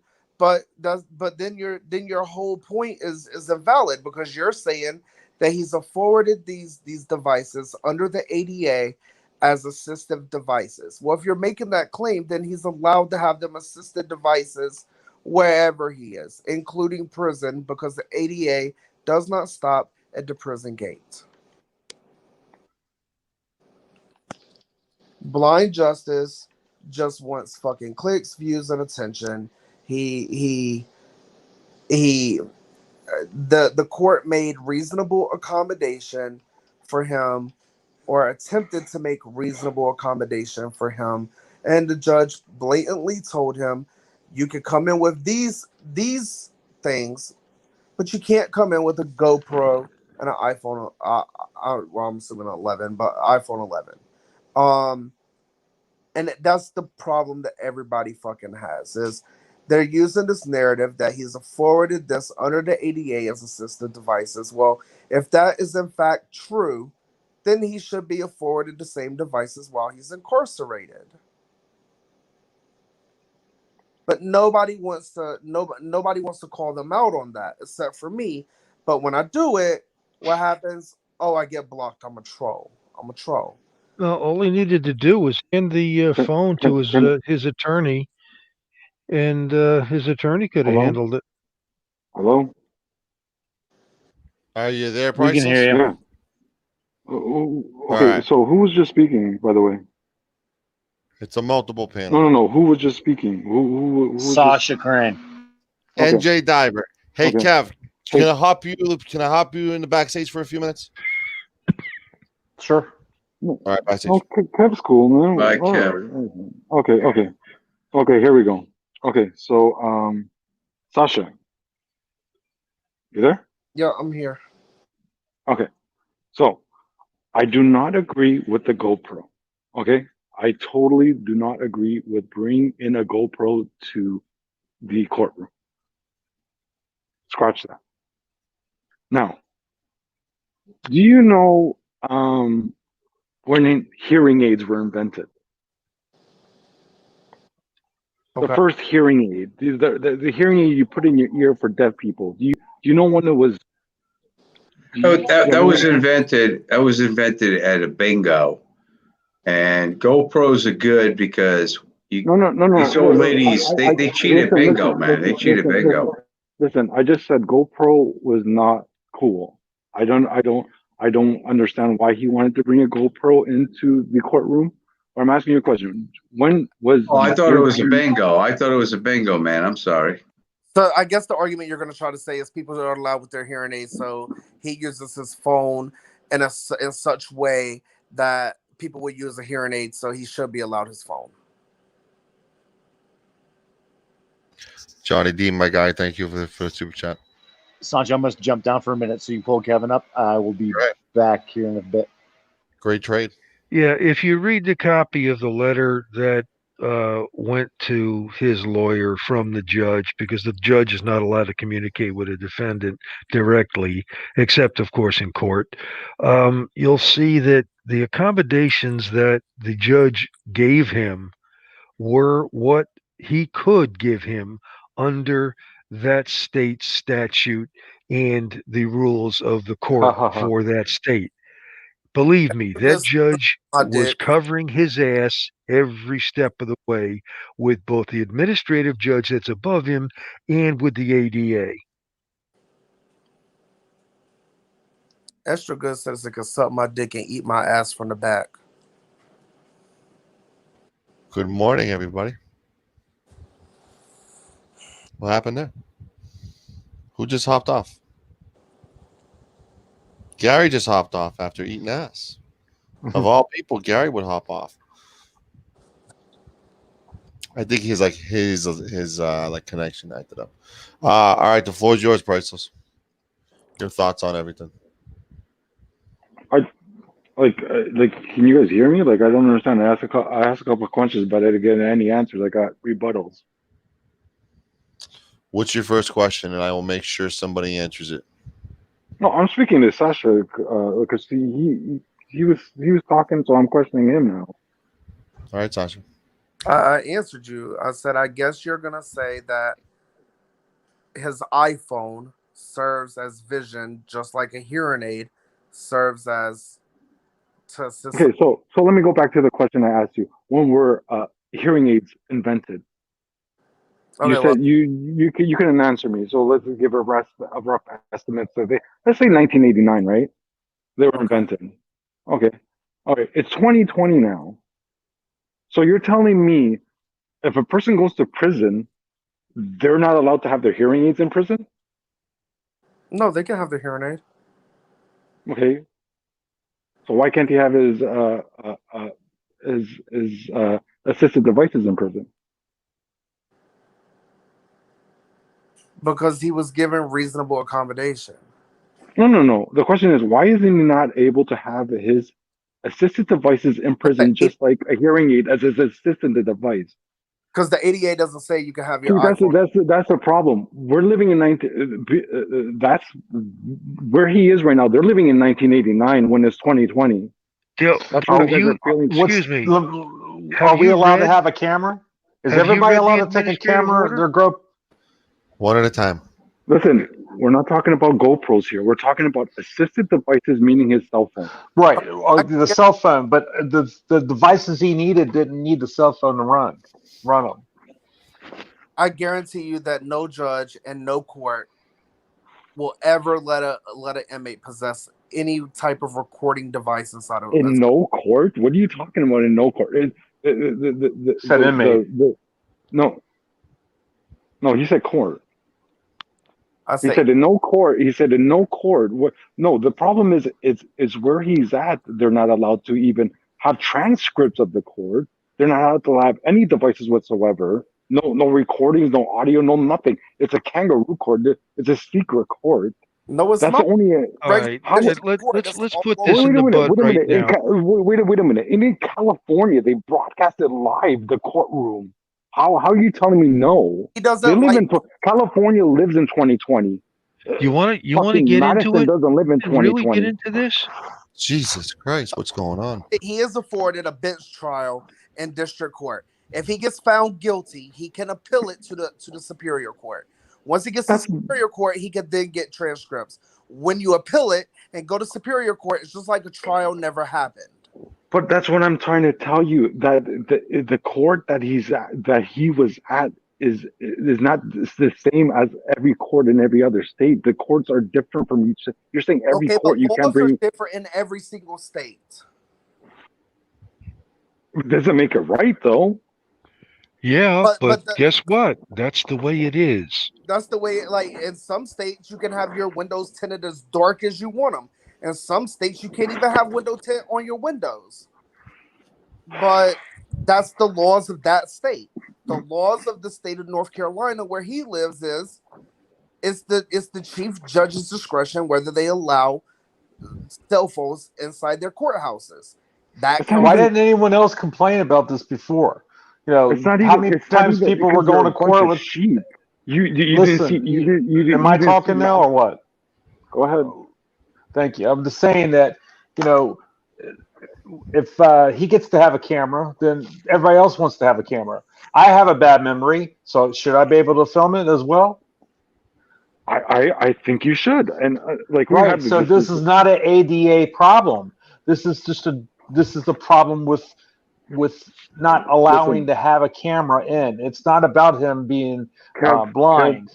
Kev, we already had this discussion already. I'm not going to go. Yeah, but we're talking again here about it, and I'm telling you that I believe he's blind. Maybe he still sees something, but this is not about that. This is about him wanting to have a camera, and until everybody can have a camera, nobody's going to have one. There's other devices that he can use that doesn't need a phone or a GoPro. That's a great. We all know this. Hey, Sancho, good morning. I got stuff to do later. I mean, just my whole point is why going to prison saying that he needs his assistive devices in prison. And that's the problem I have. They all want to get up here and bitch and bitch and bitch. No one's bitching though. Have it in a courtroom, but none of them will call the fucking prison and say, "Dude, you fucking cell phone into prison." Dude, they're seconds away from changing their goddamn number. What are you talking about? That no one's calling the prison. What are you talking about? Do you even know what's happening? Do you even know what's going on? Pretty sure I do. And I hope he's getting his ass beat by every CO in there. What? Huh? What did you just say? Was that a part of me? I said, I hope he's getting his ass beat by every CO in there. Why would you even, like, as a human being, why would you ever say something like that? Because I don't fucking like him. Is that good enough? Why don't you like him? Because he's a fraud. How is he a fraud, bro? Dude, listen to me. Listen to me. I don't even live in the fucking America. I live in fucking Canada. I've spoken to this man personally. I have no. Listen to me. I have no ties. I have no ties with them. I spoke to this person, human to human, personally. Right. There's not these. You don't. You gotta go. Keep it positive, people. Peace and love. Peace and That's love. messed up. This man just told this guy that he wished he got beaten by the fucking CEOs. What the fuck is that, dude? That's Sasha's opinion. That's messed up, man. Not my opinion. Entitled to it, and if you don't like it, stay in Canada. That's their opinion. That's not my opinion. But Sasha can have it. Sasha has free country.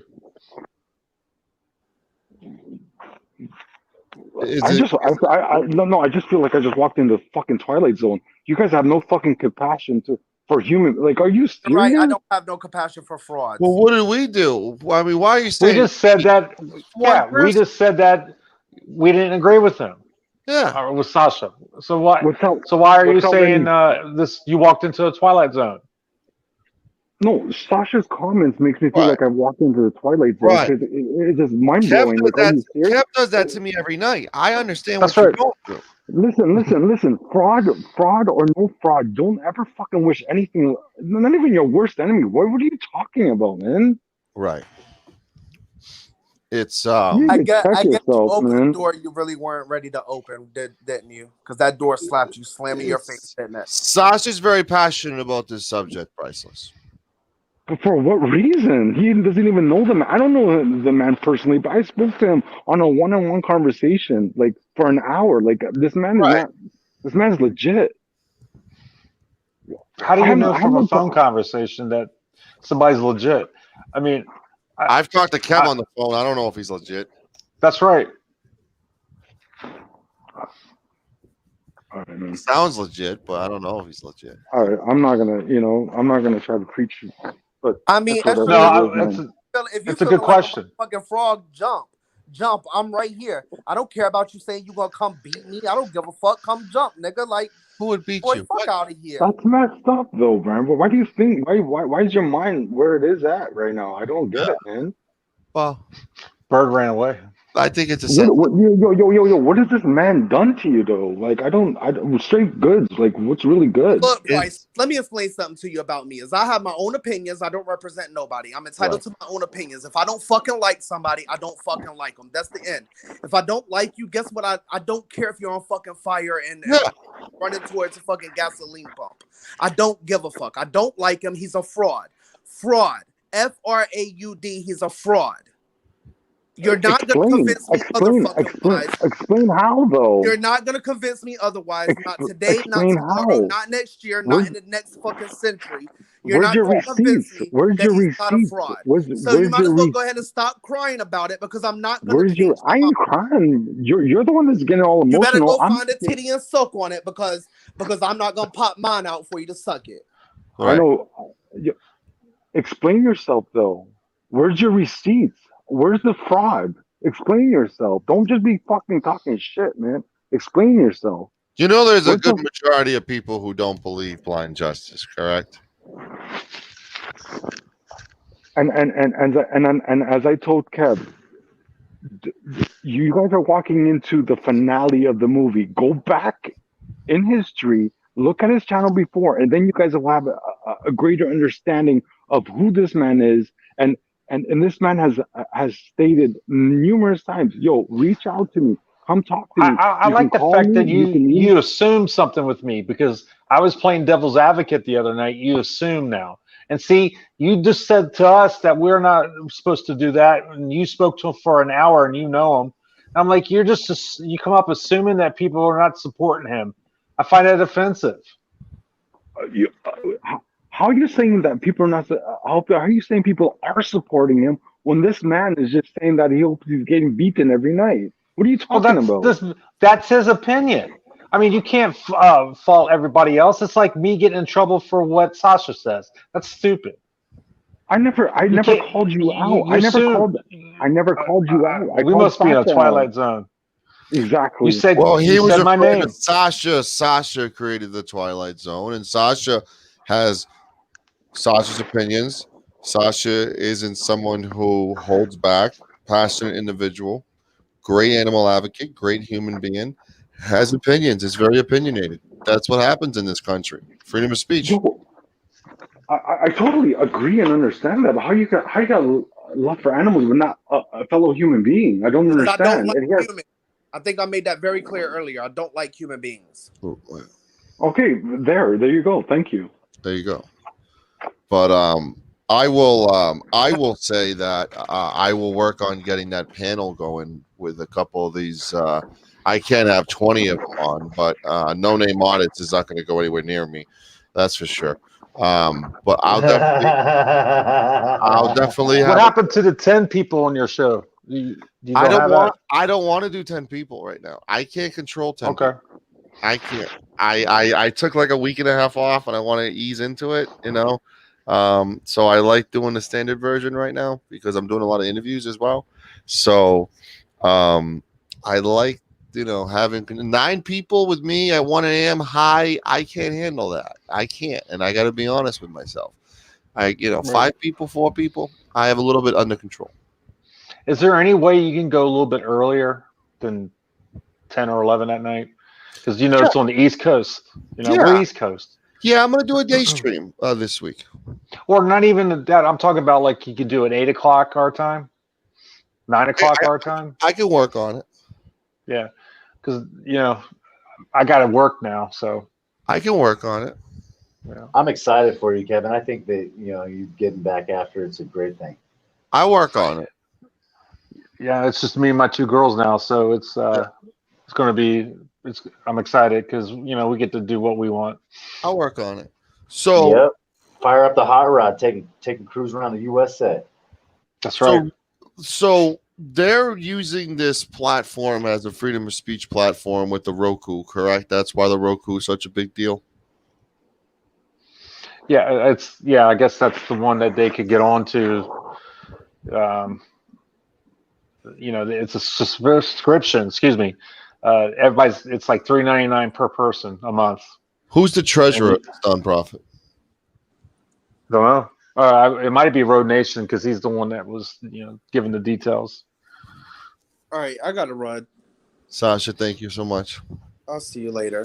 Have a great night. Easy, Sasha. Bye. Yeah, I hope it works out. We'll see. I just Sasha likes birds. I know Priceless is with the word community, and a lot of times when I did follow it every day and I did cover it every day like I did when I first started, it didn't seem like a community to me. It seemed like a lot of divisiveness, a lot of cutthroatness, a lot of battle over PayPals and people going after each other and doxing people and negativity and toxicity. 100%. Toxicity is a great word. 100%. 100%. That's the word community to me is very loosely used because take me to your leader first of all. If you have you don't have one. No one. Eric Brandt. I didn't mean community like like what you're speaking of. I mean like the auditing community, holding police responsible community. Well, my personal opinion right here is that we're about to get lockdown number 2. People lost their jobs. A lot of people are homeless or moving in with family members. Yeah, and you want to charge $3.99 a month. I don't think. I hope it works, but now I tell you, there's going to be a lot of people that can't afford it. Are they leaving YouTube to go over there? No, I think they're going to just put each person who's a part of it's going to put 10 videos in there a month. So out of I guess 18 or 20 people, that's times 10, and then those videos you can watch over there.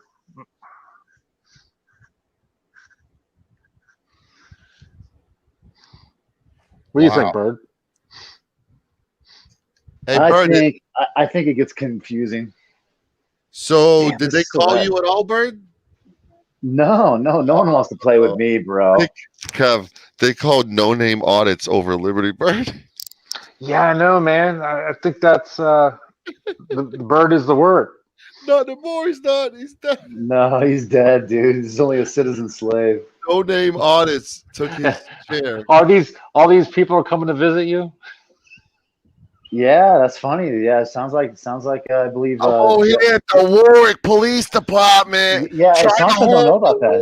the Warwick police officers accountable. This is no name audits. Dude, me and 303 are about to see Jeff come out supposedly with Joe and a few other people. Yeah. But I don't know why they didn't invite you, man. I would have thought you was going to be there. Well, I'll be honest with you. I wouldn't have gotten involved in the ROCO. Love you, Tom. Thank you. Well, see, they're supposed to the ROCO and then the Fire Stick, and then Apple TV, and then it was supposed to grow.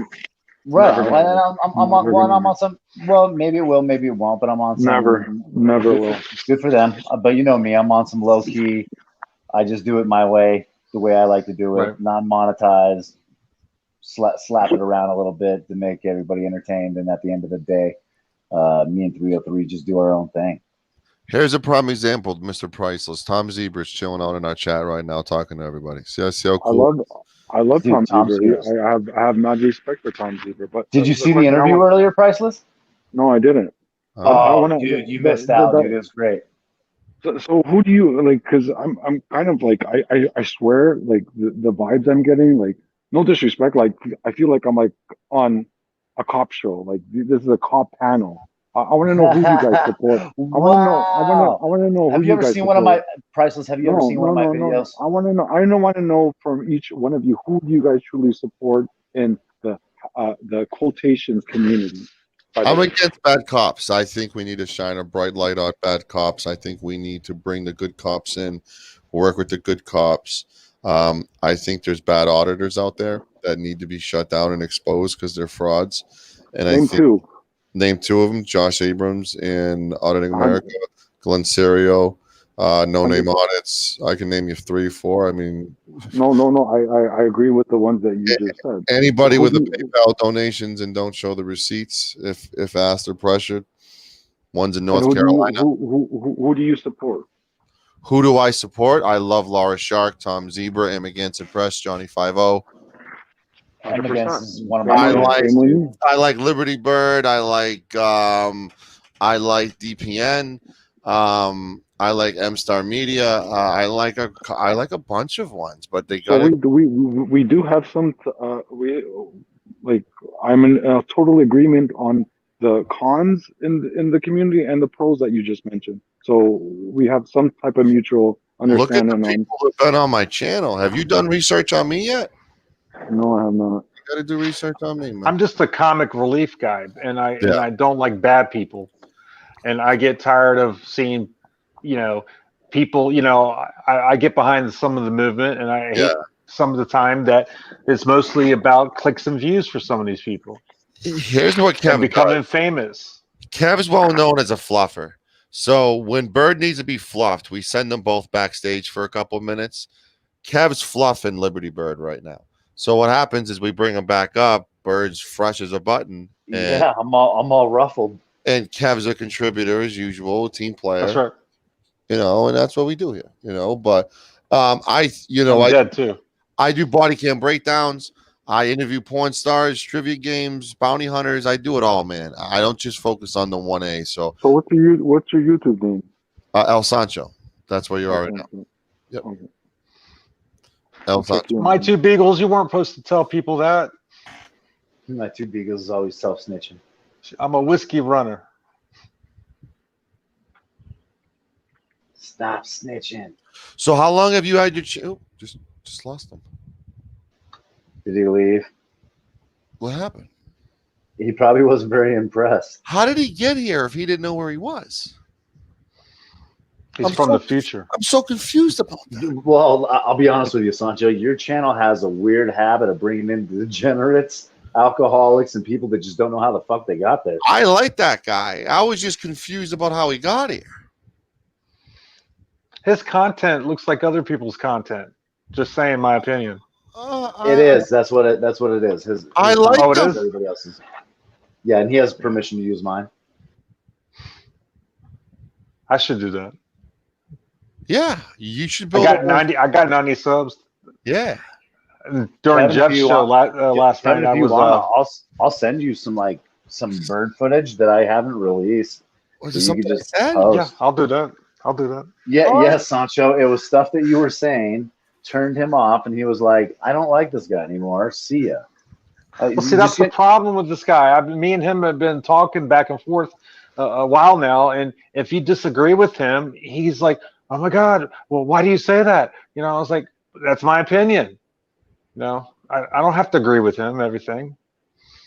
I don't know what's wrong. That was the problem today in everybody's panels. If you disagree, you're an ass. You're not a supporter. But if you have a difference of opinion, and you might, doesn't mean you don't support the community. I'm still trying to figure out if there is a community. I wanted to touch base on Tay's auditor's comment. You don't have to worry about Mouse being outed of this community because he was never really part of it. But no one can ever take away the community that Mouse has earned, and that's the sex offense registry. That's true. All right. What do we have to look forward to, if anything, Kev, of you actually contributing to this fucking channel now that we are at 1,000? Yeah. Yeah, I'm here. I'm here now. I've had a lot of stuff. Kim was like, I wasn't gonna be here, but you hit 1,000, so I felt obligated. Are you staying? Yeah, I'm staying. Let Tyrant on. Oh, his Bluetooth cut off. All right. I'm kind of falling asleep. I do want to do a panel. Tyrant, if you want to email me, or I'll just talk to Rogue. I'll definitely have a bunch of you guys on, and we'll have a little debate on what the fuck you guys are doing. Honestly, I'm a little insulted that this announcement didn't happen on my channel. I think in a very short period of time, I'm progressively growing on these people, and I think an announcement like this would have been good on my channel. Mm-hmm. I think they made an excellent decision with trying to replace Liberty Bird with the no-name audits. I thought that was an excellent transition in trade. I think that's a genius trade because he's actually stupid enough to do it. I don't know, man. I don't like anyone else control. If I'm going to make money off something, I want to make it myself. I don't want to. Let me join your pyramid scheme, Kevin. I want in. Yeah, that's. You thought that, huh? Dude, when I heard Roku, that's the first thing I thought. I was like, nice. Now we're selling timeshare. Is it like Amway? If you guys know what that is. I mean, I'd be better off right now to fucking support giving Raytheon some of my funds, buying stock in them so they can continue to poison me with chemtrails. Well, didn't Furry try to do this? Didn't she do this? I think furries try to do a whole lot of things.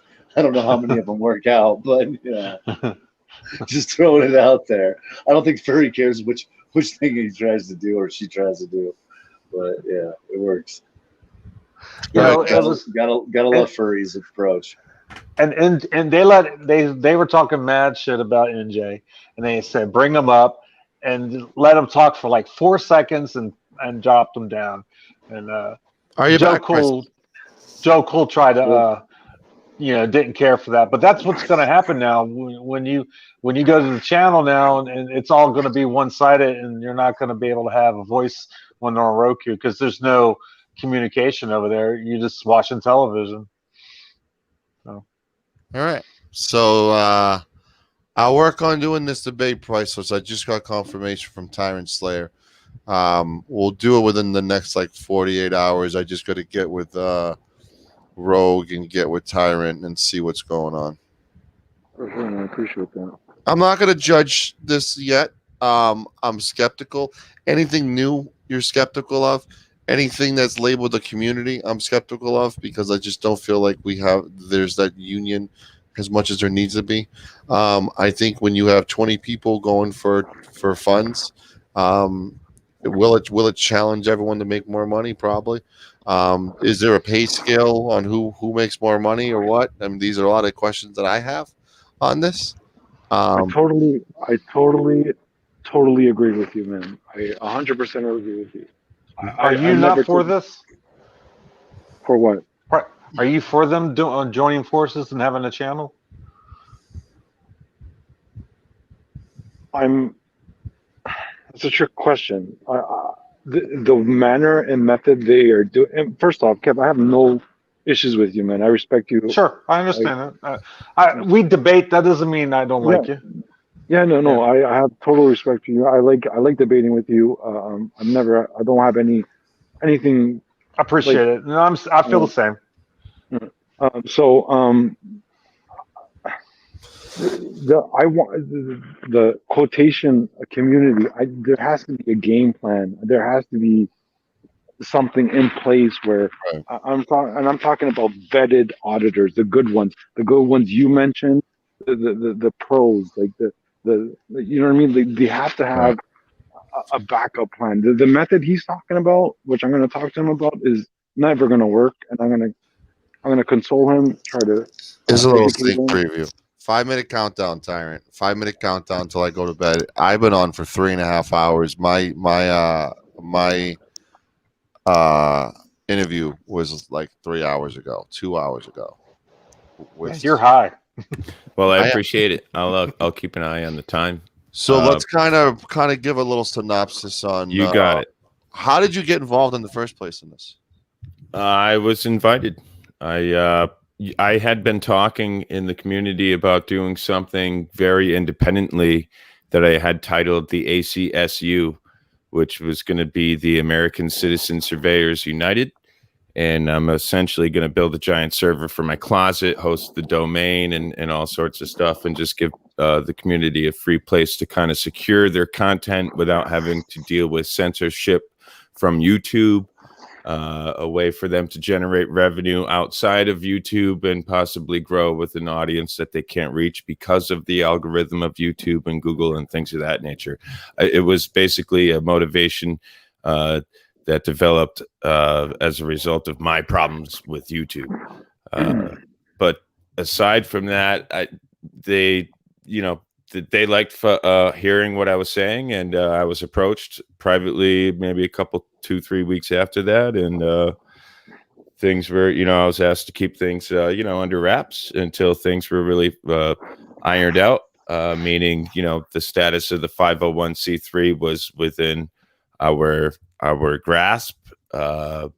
Members had already uploaded their 10 videos. I've already gotten 10 videos for the Roku channel uploaded and ready to go, secure on a server. And are these exclusive videos? There will be content that we can post on this channel upon Roku that have either been taken down by YouTube that we're doing really well, but because of either language or privacy complaints even, for one reason or another, YouTube has taken them down. So the avenue on Roku will provide, we'll say, exclusive content. But a lot of what I'm going to be doing is featuring the same content I have on YouTube upon Roku. It'll just be another avenue to get that material out there to an otherwise unreachable audience. Why is the lawyer fee so high? I'm not aware of the lawyer fees that I think Rogue might have mentioned tonight have to do with his arrest in Pritchard, Alabama. But lawyer fees, for the 501c3, I would imagine just because lawyers are scum suckers, I guess. I don't know. I just heard about a lawyer here in Connecticut. To establish a 501c3 is only like $300, $350 max. Sure. Well, I don't see anything nefarious going on. I'm not sure of what all the logistics are either. That would be better on Rogue's part to discuss that. But basically, I heard you mention, like, how does it work? You got 20 guys going into a pool, essentially. How's this work? What's the pay scale? Right. Well, basically, it consists of the $4 a month that our subscribers pay. So let's make it simple. If we have 10,000 subscribers that pay $4 a month, we have $40,000. May I interject? May I interject, please? So I mean, now we divide that up. If there's 20 members, and we're collecting 2% of the revenue each, totaling a sum total of 40% of total generated revenue. I would get 2% of that 40,000. 40,000. Your business is all flawed, man. Well, I think there's a very viable market for what we're doing, and I think it's just a better platform with less censorship is what we're really going for. Listen, don't get me wrong. You are totally right in what you're saying, but as Rogue Nation and you guys are completely missing the big picture. I've purchased servers before. It was a waste of money. The platform of YouTube, you do not need to purchase any servers whatsoever. You upload a video to YouTube and you fucking make it private. You put it on your website or Roku or whatever the fuck you're talking about, and then you just stream it. YouTube is your free server. That's why I don't understand. Well, right, but it comes with a lot of constraints. I've had a lot of problems with the algorithm, the way it promotes or doesn't promote.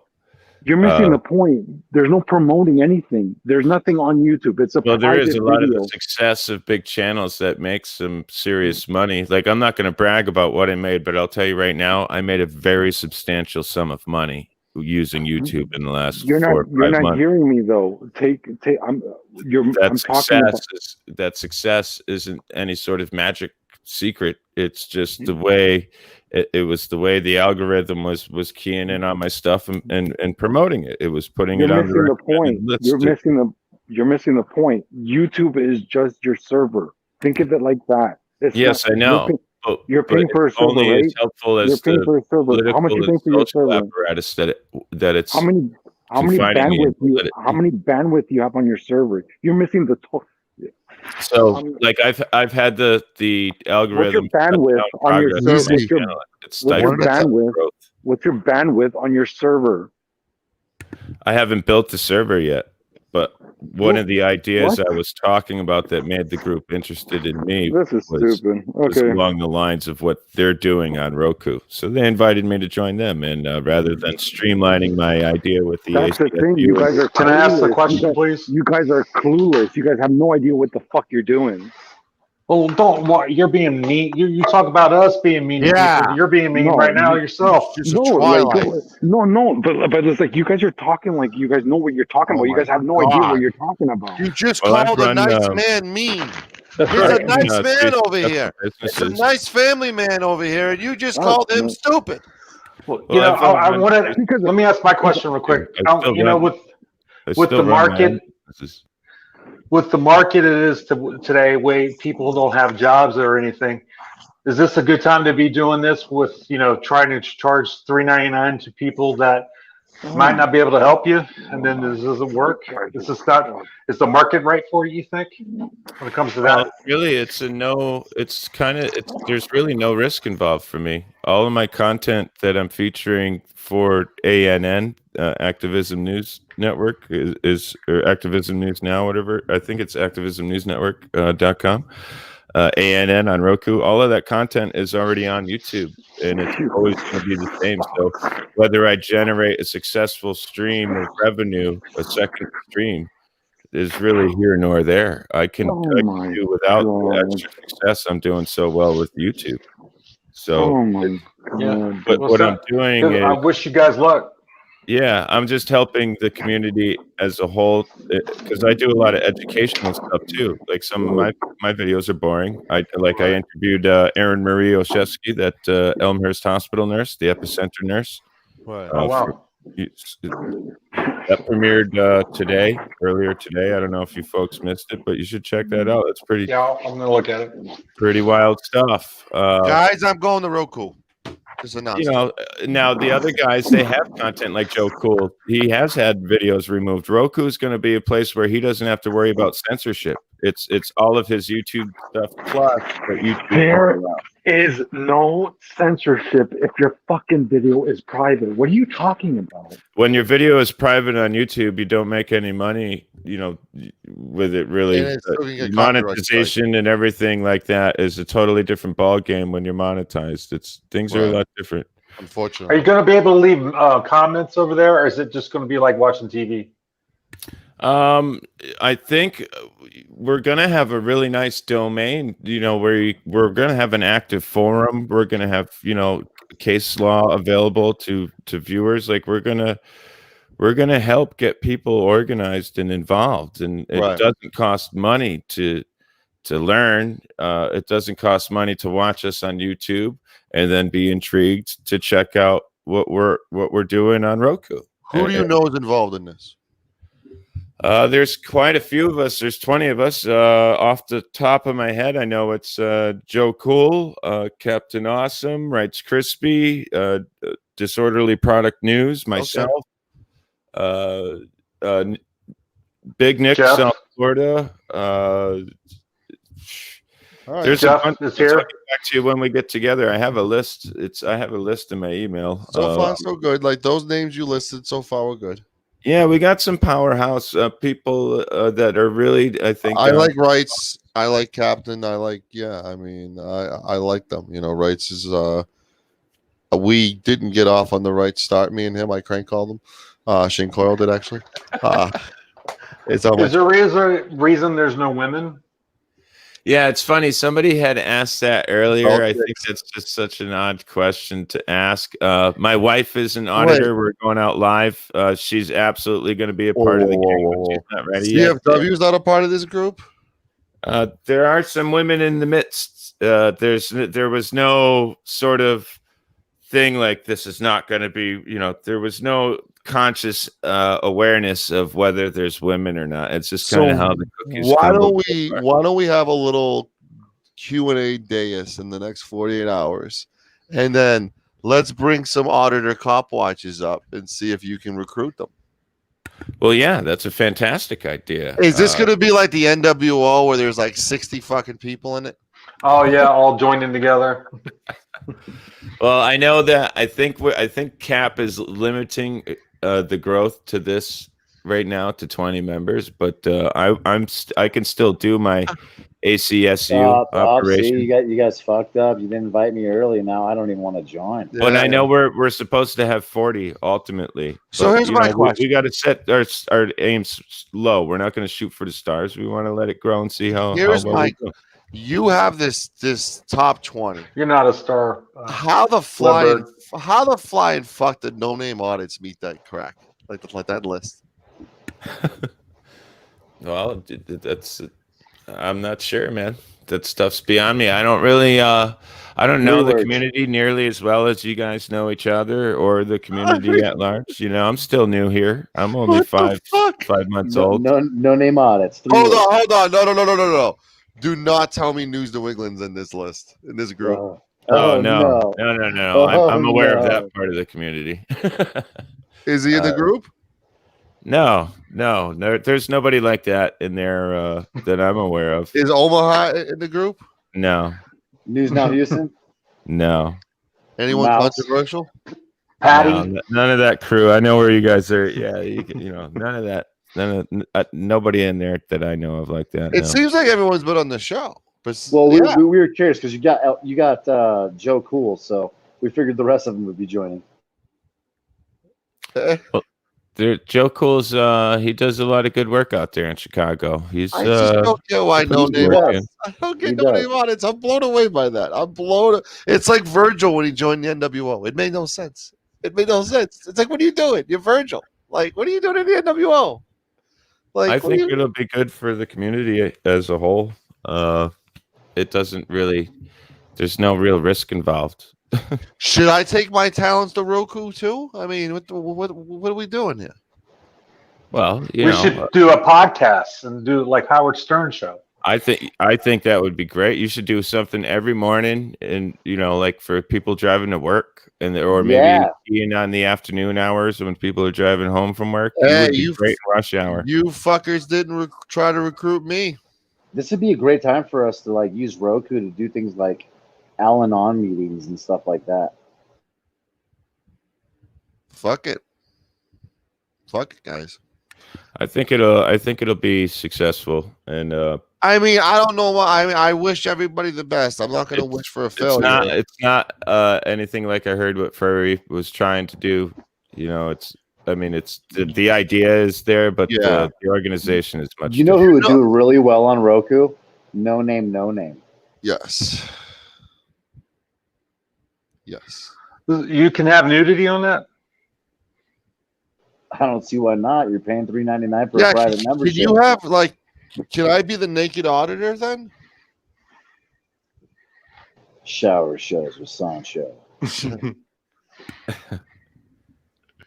Are you allowed to get like naked on that platform, Roku? You know, that's an interesting question. I doubt it, but I don't see why. I don't know.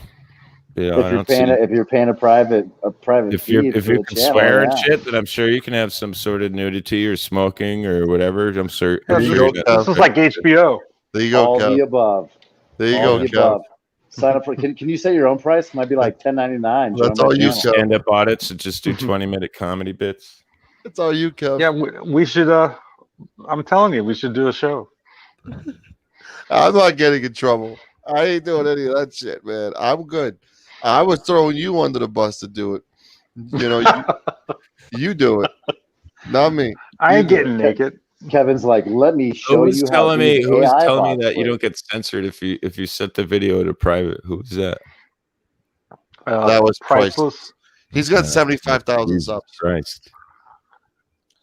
He got mad at me because I didn't know who he was, and I'm still new to the community, and I'm sorry. He's calling me. I'm not so new, and I don't totally know who he was. I defended saying you. that in chat. I defended you, Tyrant. You know, it's really hard to like focus Yeah, on thank you. who people are. Like, so I see these huge channels. You know, they got like 100,000 subs. You know, 70,000, 50,000 subs, and I'm like, they're like, you know, you don't know who I am, and I'm kind of on some like, no, because you use everybody else's content. Like, you have no content, so you have no personality. You're just the dude that puts up everybody else's shit. Gotta I come did up my with first original. prison audit last Friday. Was I there? No, that wasn't the one I was there on. I was in your chat with You were Mark. there earlier. I think you were. You popped in when I was at Troop H. I think. Yeah, everyone thought my channel was dead, and I popped into your chat first, trying to like give you a little love, and then I found out. Yeah, that was great. I was happy to see you. That was nice and early in the morning, man. I was like, all right, I got Sancho in the house. I found out about this backstage fucking Avengers group being formed. I don't even know about it. I'm not happy, Kev. Well, we have to counterbalance and bring power back. I think need our Liberty own. Bird should have started a group on his own because he's so pissed off right now. Right? Bucket Boy and Liberty Bird are going to go on their own and do their own thing. Yeah, there we go. I don't understand why that us guy was four. so hostile. Like, what does he all hate? You know, like. Well, right? he is. He thought we were hostile. Yeah, he thought Kev. I mean, Kev's usually hostile beyond belief. That's right. But He he thought I thought was he was hostile, and I didn't even say anything. right. Well, you're always I mean, yeah. You know. All right, guys, let's plug your channels because I'm a little toasty right now. Come on over to Tyrant Slayer Studios. Check out my my latest and greatest with Elmhurst Hospital nurse, the Epicenter nurse, Erin Marie Oshevsky. Had a great interview with her. Runs about 40 minutes, but it goes by fast. Got some nice chill music in there to kind of help set the tone, and just mind-blowing stuff throughout. She's talking about things you won't get anywhere else. She was featured on Tucker Carlson and a number of other corporate media outlets, and since then has kind of been blacked out. But she's selling a book. You can check out the links in the video description. You can get a copy of her book and find out how you can win an autographed copy just by hanging out, liking, sharing, and subscribing the video. You know, leave a comment in the comment section, and I'll be sure to enter your name in the drawing. Cool. I think there's a bunch of females that this cockfest group, you know, she's pretty smoking hot, man. I advise you to, as your attorney, I advise you to check out the video on my channel. No, I'm talking about getting females, cop watcher or auditors in your group. Yeah, it's absolutely going to happen. Diversity, we've dude. just been trying to find a name for her. In fact, I mentioned that in the interview with the nurse. I mentioned to the community that my wife is looking to get involved. She's actually going to be running for public office out here in the near future. And we're trying to figure a name for her channel. Like Lady Comparazzi was one we were There you tossing go. around. Well, But it's not you know, so Tyrant, original. you know that sexual discrimination is not a crime. Yeah, well, it's also not really a What? part of my life, though. Either. I don't know why everybody talks about it so much. But gender. Oh yeah, the gender. Yep. Right. This So guy got gender 3 tits. discrimination. Yeah, right. Gender discrimination is a real issue. However, sexual discrimination is not. So just keep that in mind as you proceed. Yeah, no, it's just it's not really relevant in my Right. life. Well, All you say right. that, but you haven't been sued by all the chicks. Yeah, well, they could try, with their fancy perverted language, but they won't get far with me. No Equal one ever does. opportunity employment. All right, I'm gonna plug my channel. Catch a wounded bird on the Sasha Cranes show. I'm sure somebody's got the plug somewhere there. Mod, you can plug the Sasha Crane. Yeah. You'll see me get my wings mended. Everybody like, share, and subscribe. And I'll be here. You'll be here tomorrow. I think you're gonna hang out all night until tomorrow's stream. No, I'm going to sleep, but I'll be here tomorrow. Because your attendance record is like Southern H is very disappointed in your attendance record. I The agree last with it, 4 days I had oh, I know that. furniture I getting know moved you had out. some shit going on. I know. But now it's like stress free, man. I come home today and it was like, oh my God, the house felt so much better. Liberating, man. It's liberating, huh? It was, yep. Wait till you hire your first escort. Jesus Christ. Nah, not for a while. I'm just playing, Kevin. I'm playing. Yeah, I know, but you know where I'm at right now is I want to work on my car. I want to do the things I couldn't do for a long time. So there you go. Exactly. That right there, man. You know what's crazy is when you start doing all those things you enjoy, you'll start finding that it'll actually increase our physical health. Sure. Yeah. Yep. Once you get the paper signed, it's like a giant orgasm. It's very liberating. Yeah, that'll be sometime next year, but giant orgasm. But the funny thing is, liberating orgasm, freedom. Interesting. So like freedom. I told her goodbye when she left, and then for the last 2 days she's been texting me, "I still love you," and John, I might have made a mistake, and I have not said nothing. I have not replied. Love line with Sancho. Yeah. Sure. How long have you been in a relationship with this individual? All right, everybody. I will be live probably tomorrow night. I don't know. I definitely want to do a day stream. Thank you for all the donations on the super chat. I found out that after my show last night that I was monetized. Congratulations, Sancho. Thank you. I just didn't click the buttons to like connect it, do the courses, but are you going to be here, Bird, tomorrow? Take a couple 3 days. You'll get it all set, squared away. You'll get the letter from Google AdSense. That'll make you feel pretty good too. And the PIN number, right? It's a PIN number in the mail. Yeah, you got it. There you go. I look forward to that. Yeah, I'll try to be here, Kevin. I'm not sure though. I mean, the Kevin Bird show tomorrow might be great. I think it'll be good to kind of turn over the reins to these motherfuckers, and see what shit can do. I just got back to work after a 2-week break, so man, drama's where it's at. That's all that we see here. That's great. Yep. It's like Jerry Springer every day. That's right. Howard Stern. Welcome to the Maury Show. I think I handled it pretty well. I didn't get roped into an argument there, so I'm pretty proud of myself. Well, I was I defended you the whole fucking time. Yeah, you were good. I appreciate you having me here. It's always a pleasure. We're big on no insults, and then like Sasha did something, and we like, hey, let's Sasha, and then he did a little insult, call you a little stupid. Yeah, that's why I said that. You cried about it with Sasha. Now you're doing it. Yeah, it's all right. I mean, listen, peace and love to everybody. Anybody going live? Anybody live? We have like 35 people in there consistently tonight. I mean, anybody going live or no? I don't know. How about everybody go to bed, spend some time with your family? Everybody, I'm gonna get off. Everybody go to bed. It's 2 a.m. Like, share, and subscribe to El Sancho. And peace and love, everybody. And I'll see you like tomorrow or maybe the next day. I don't fucking know. We'll figure it out. Have a good one. Peace and love.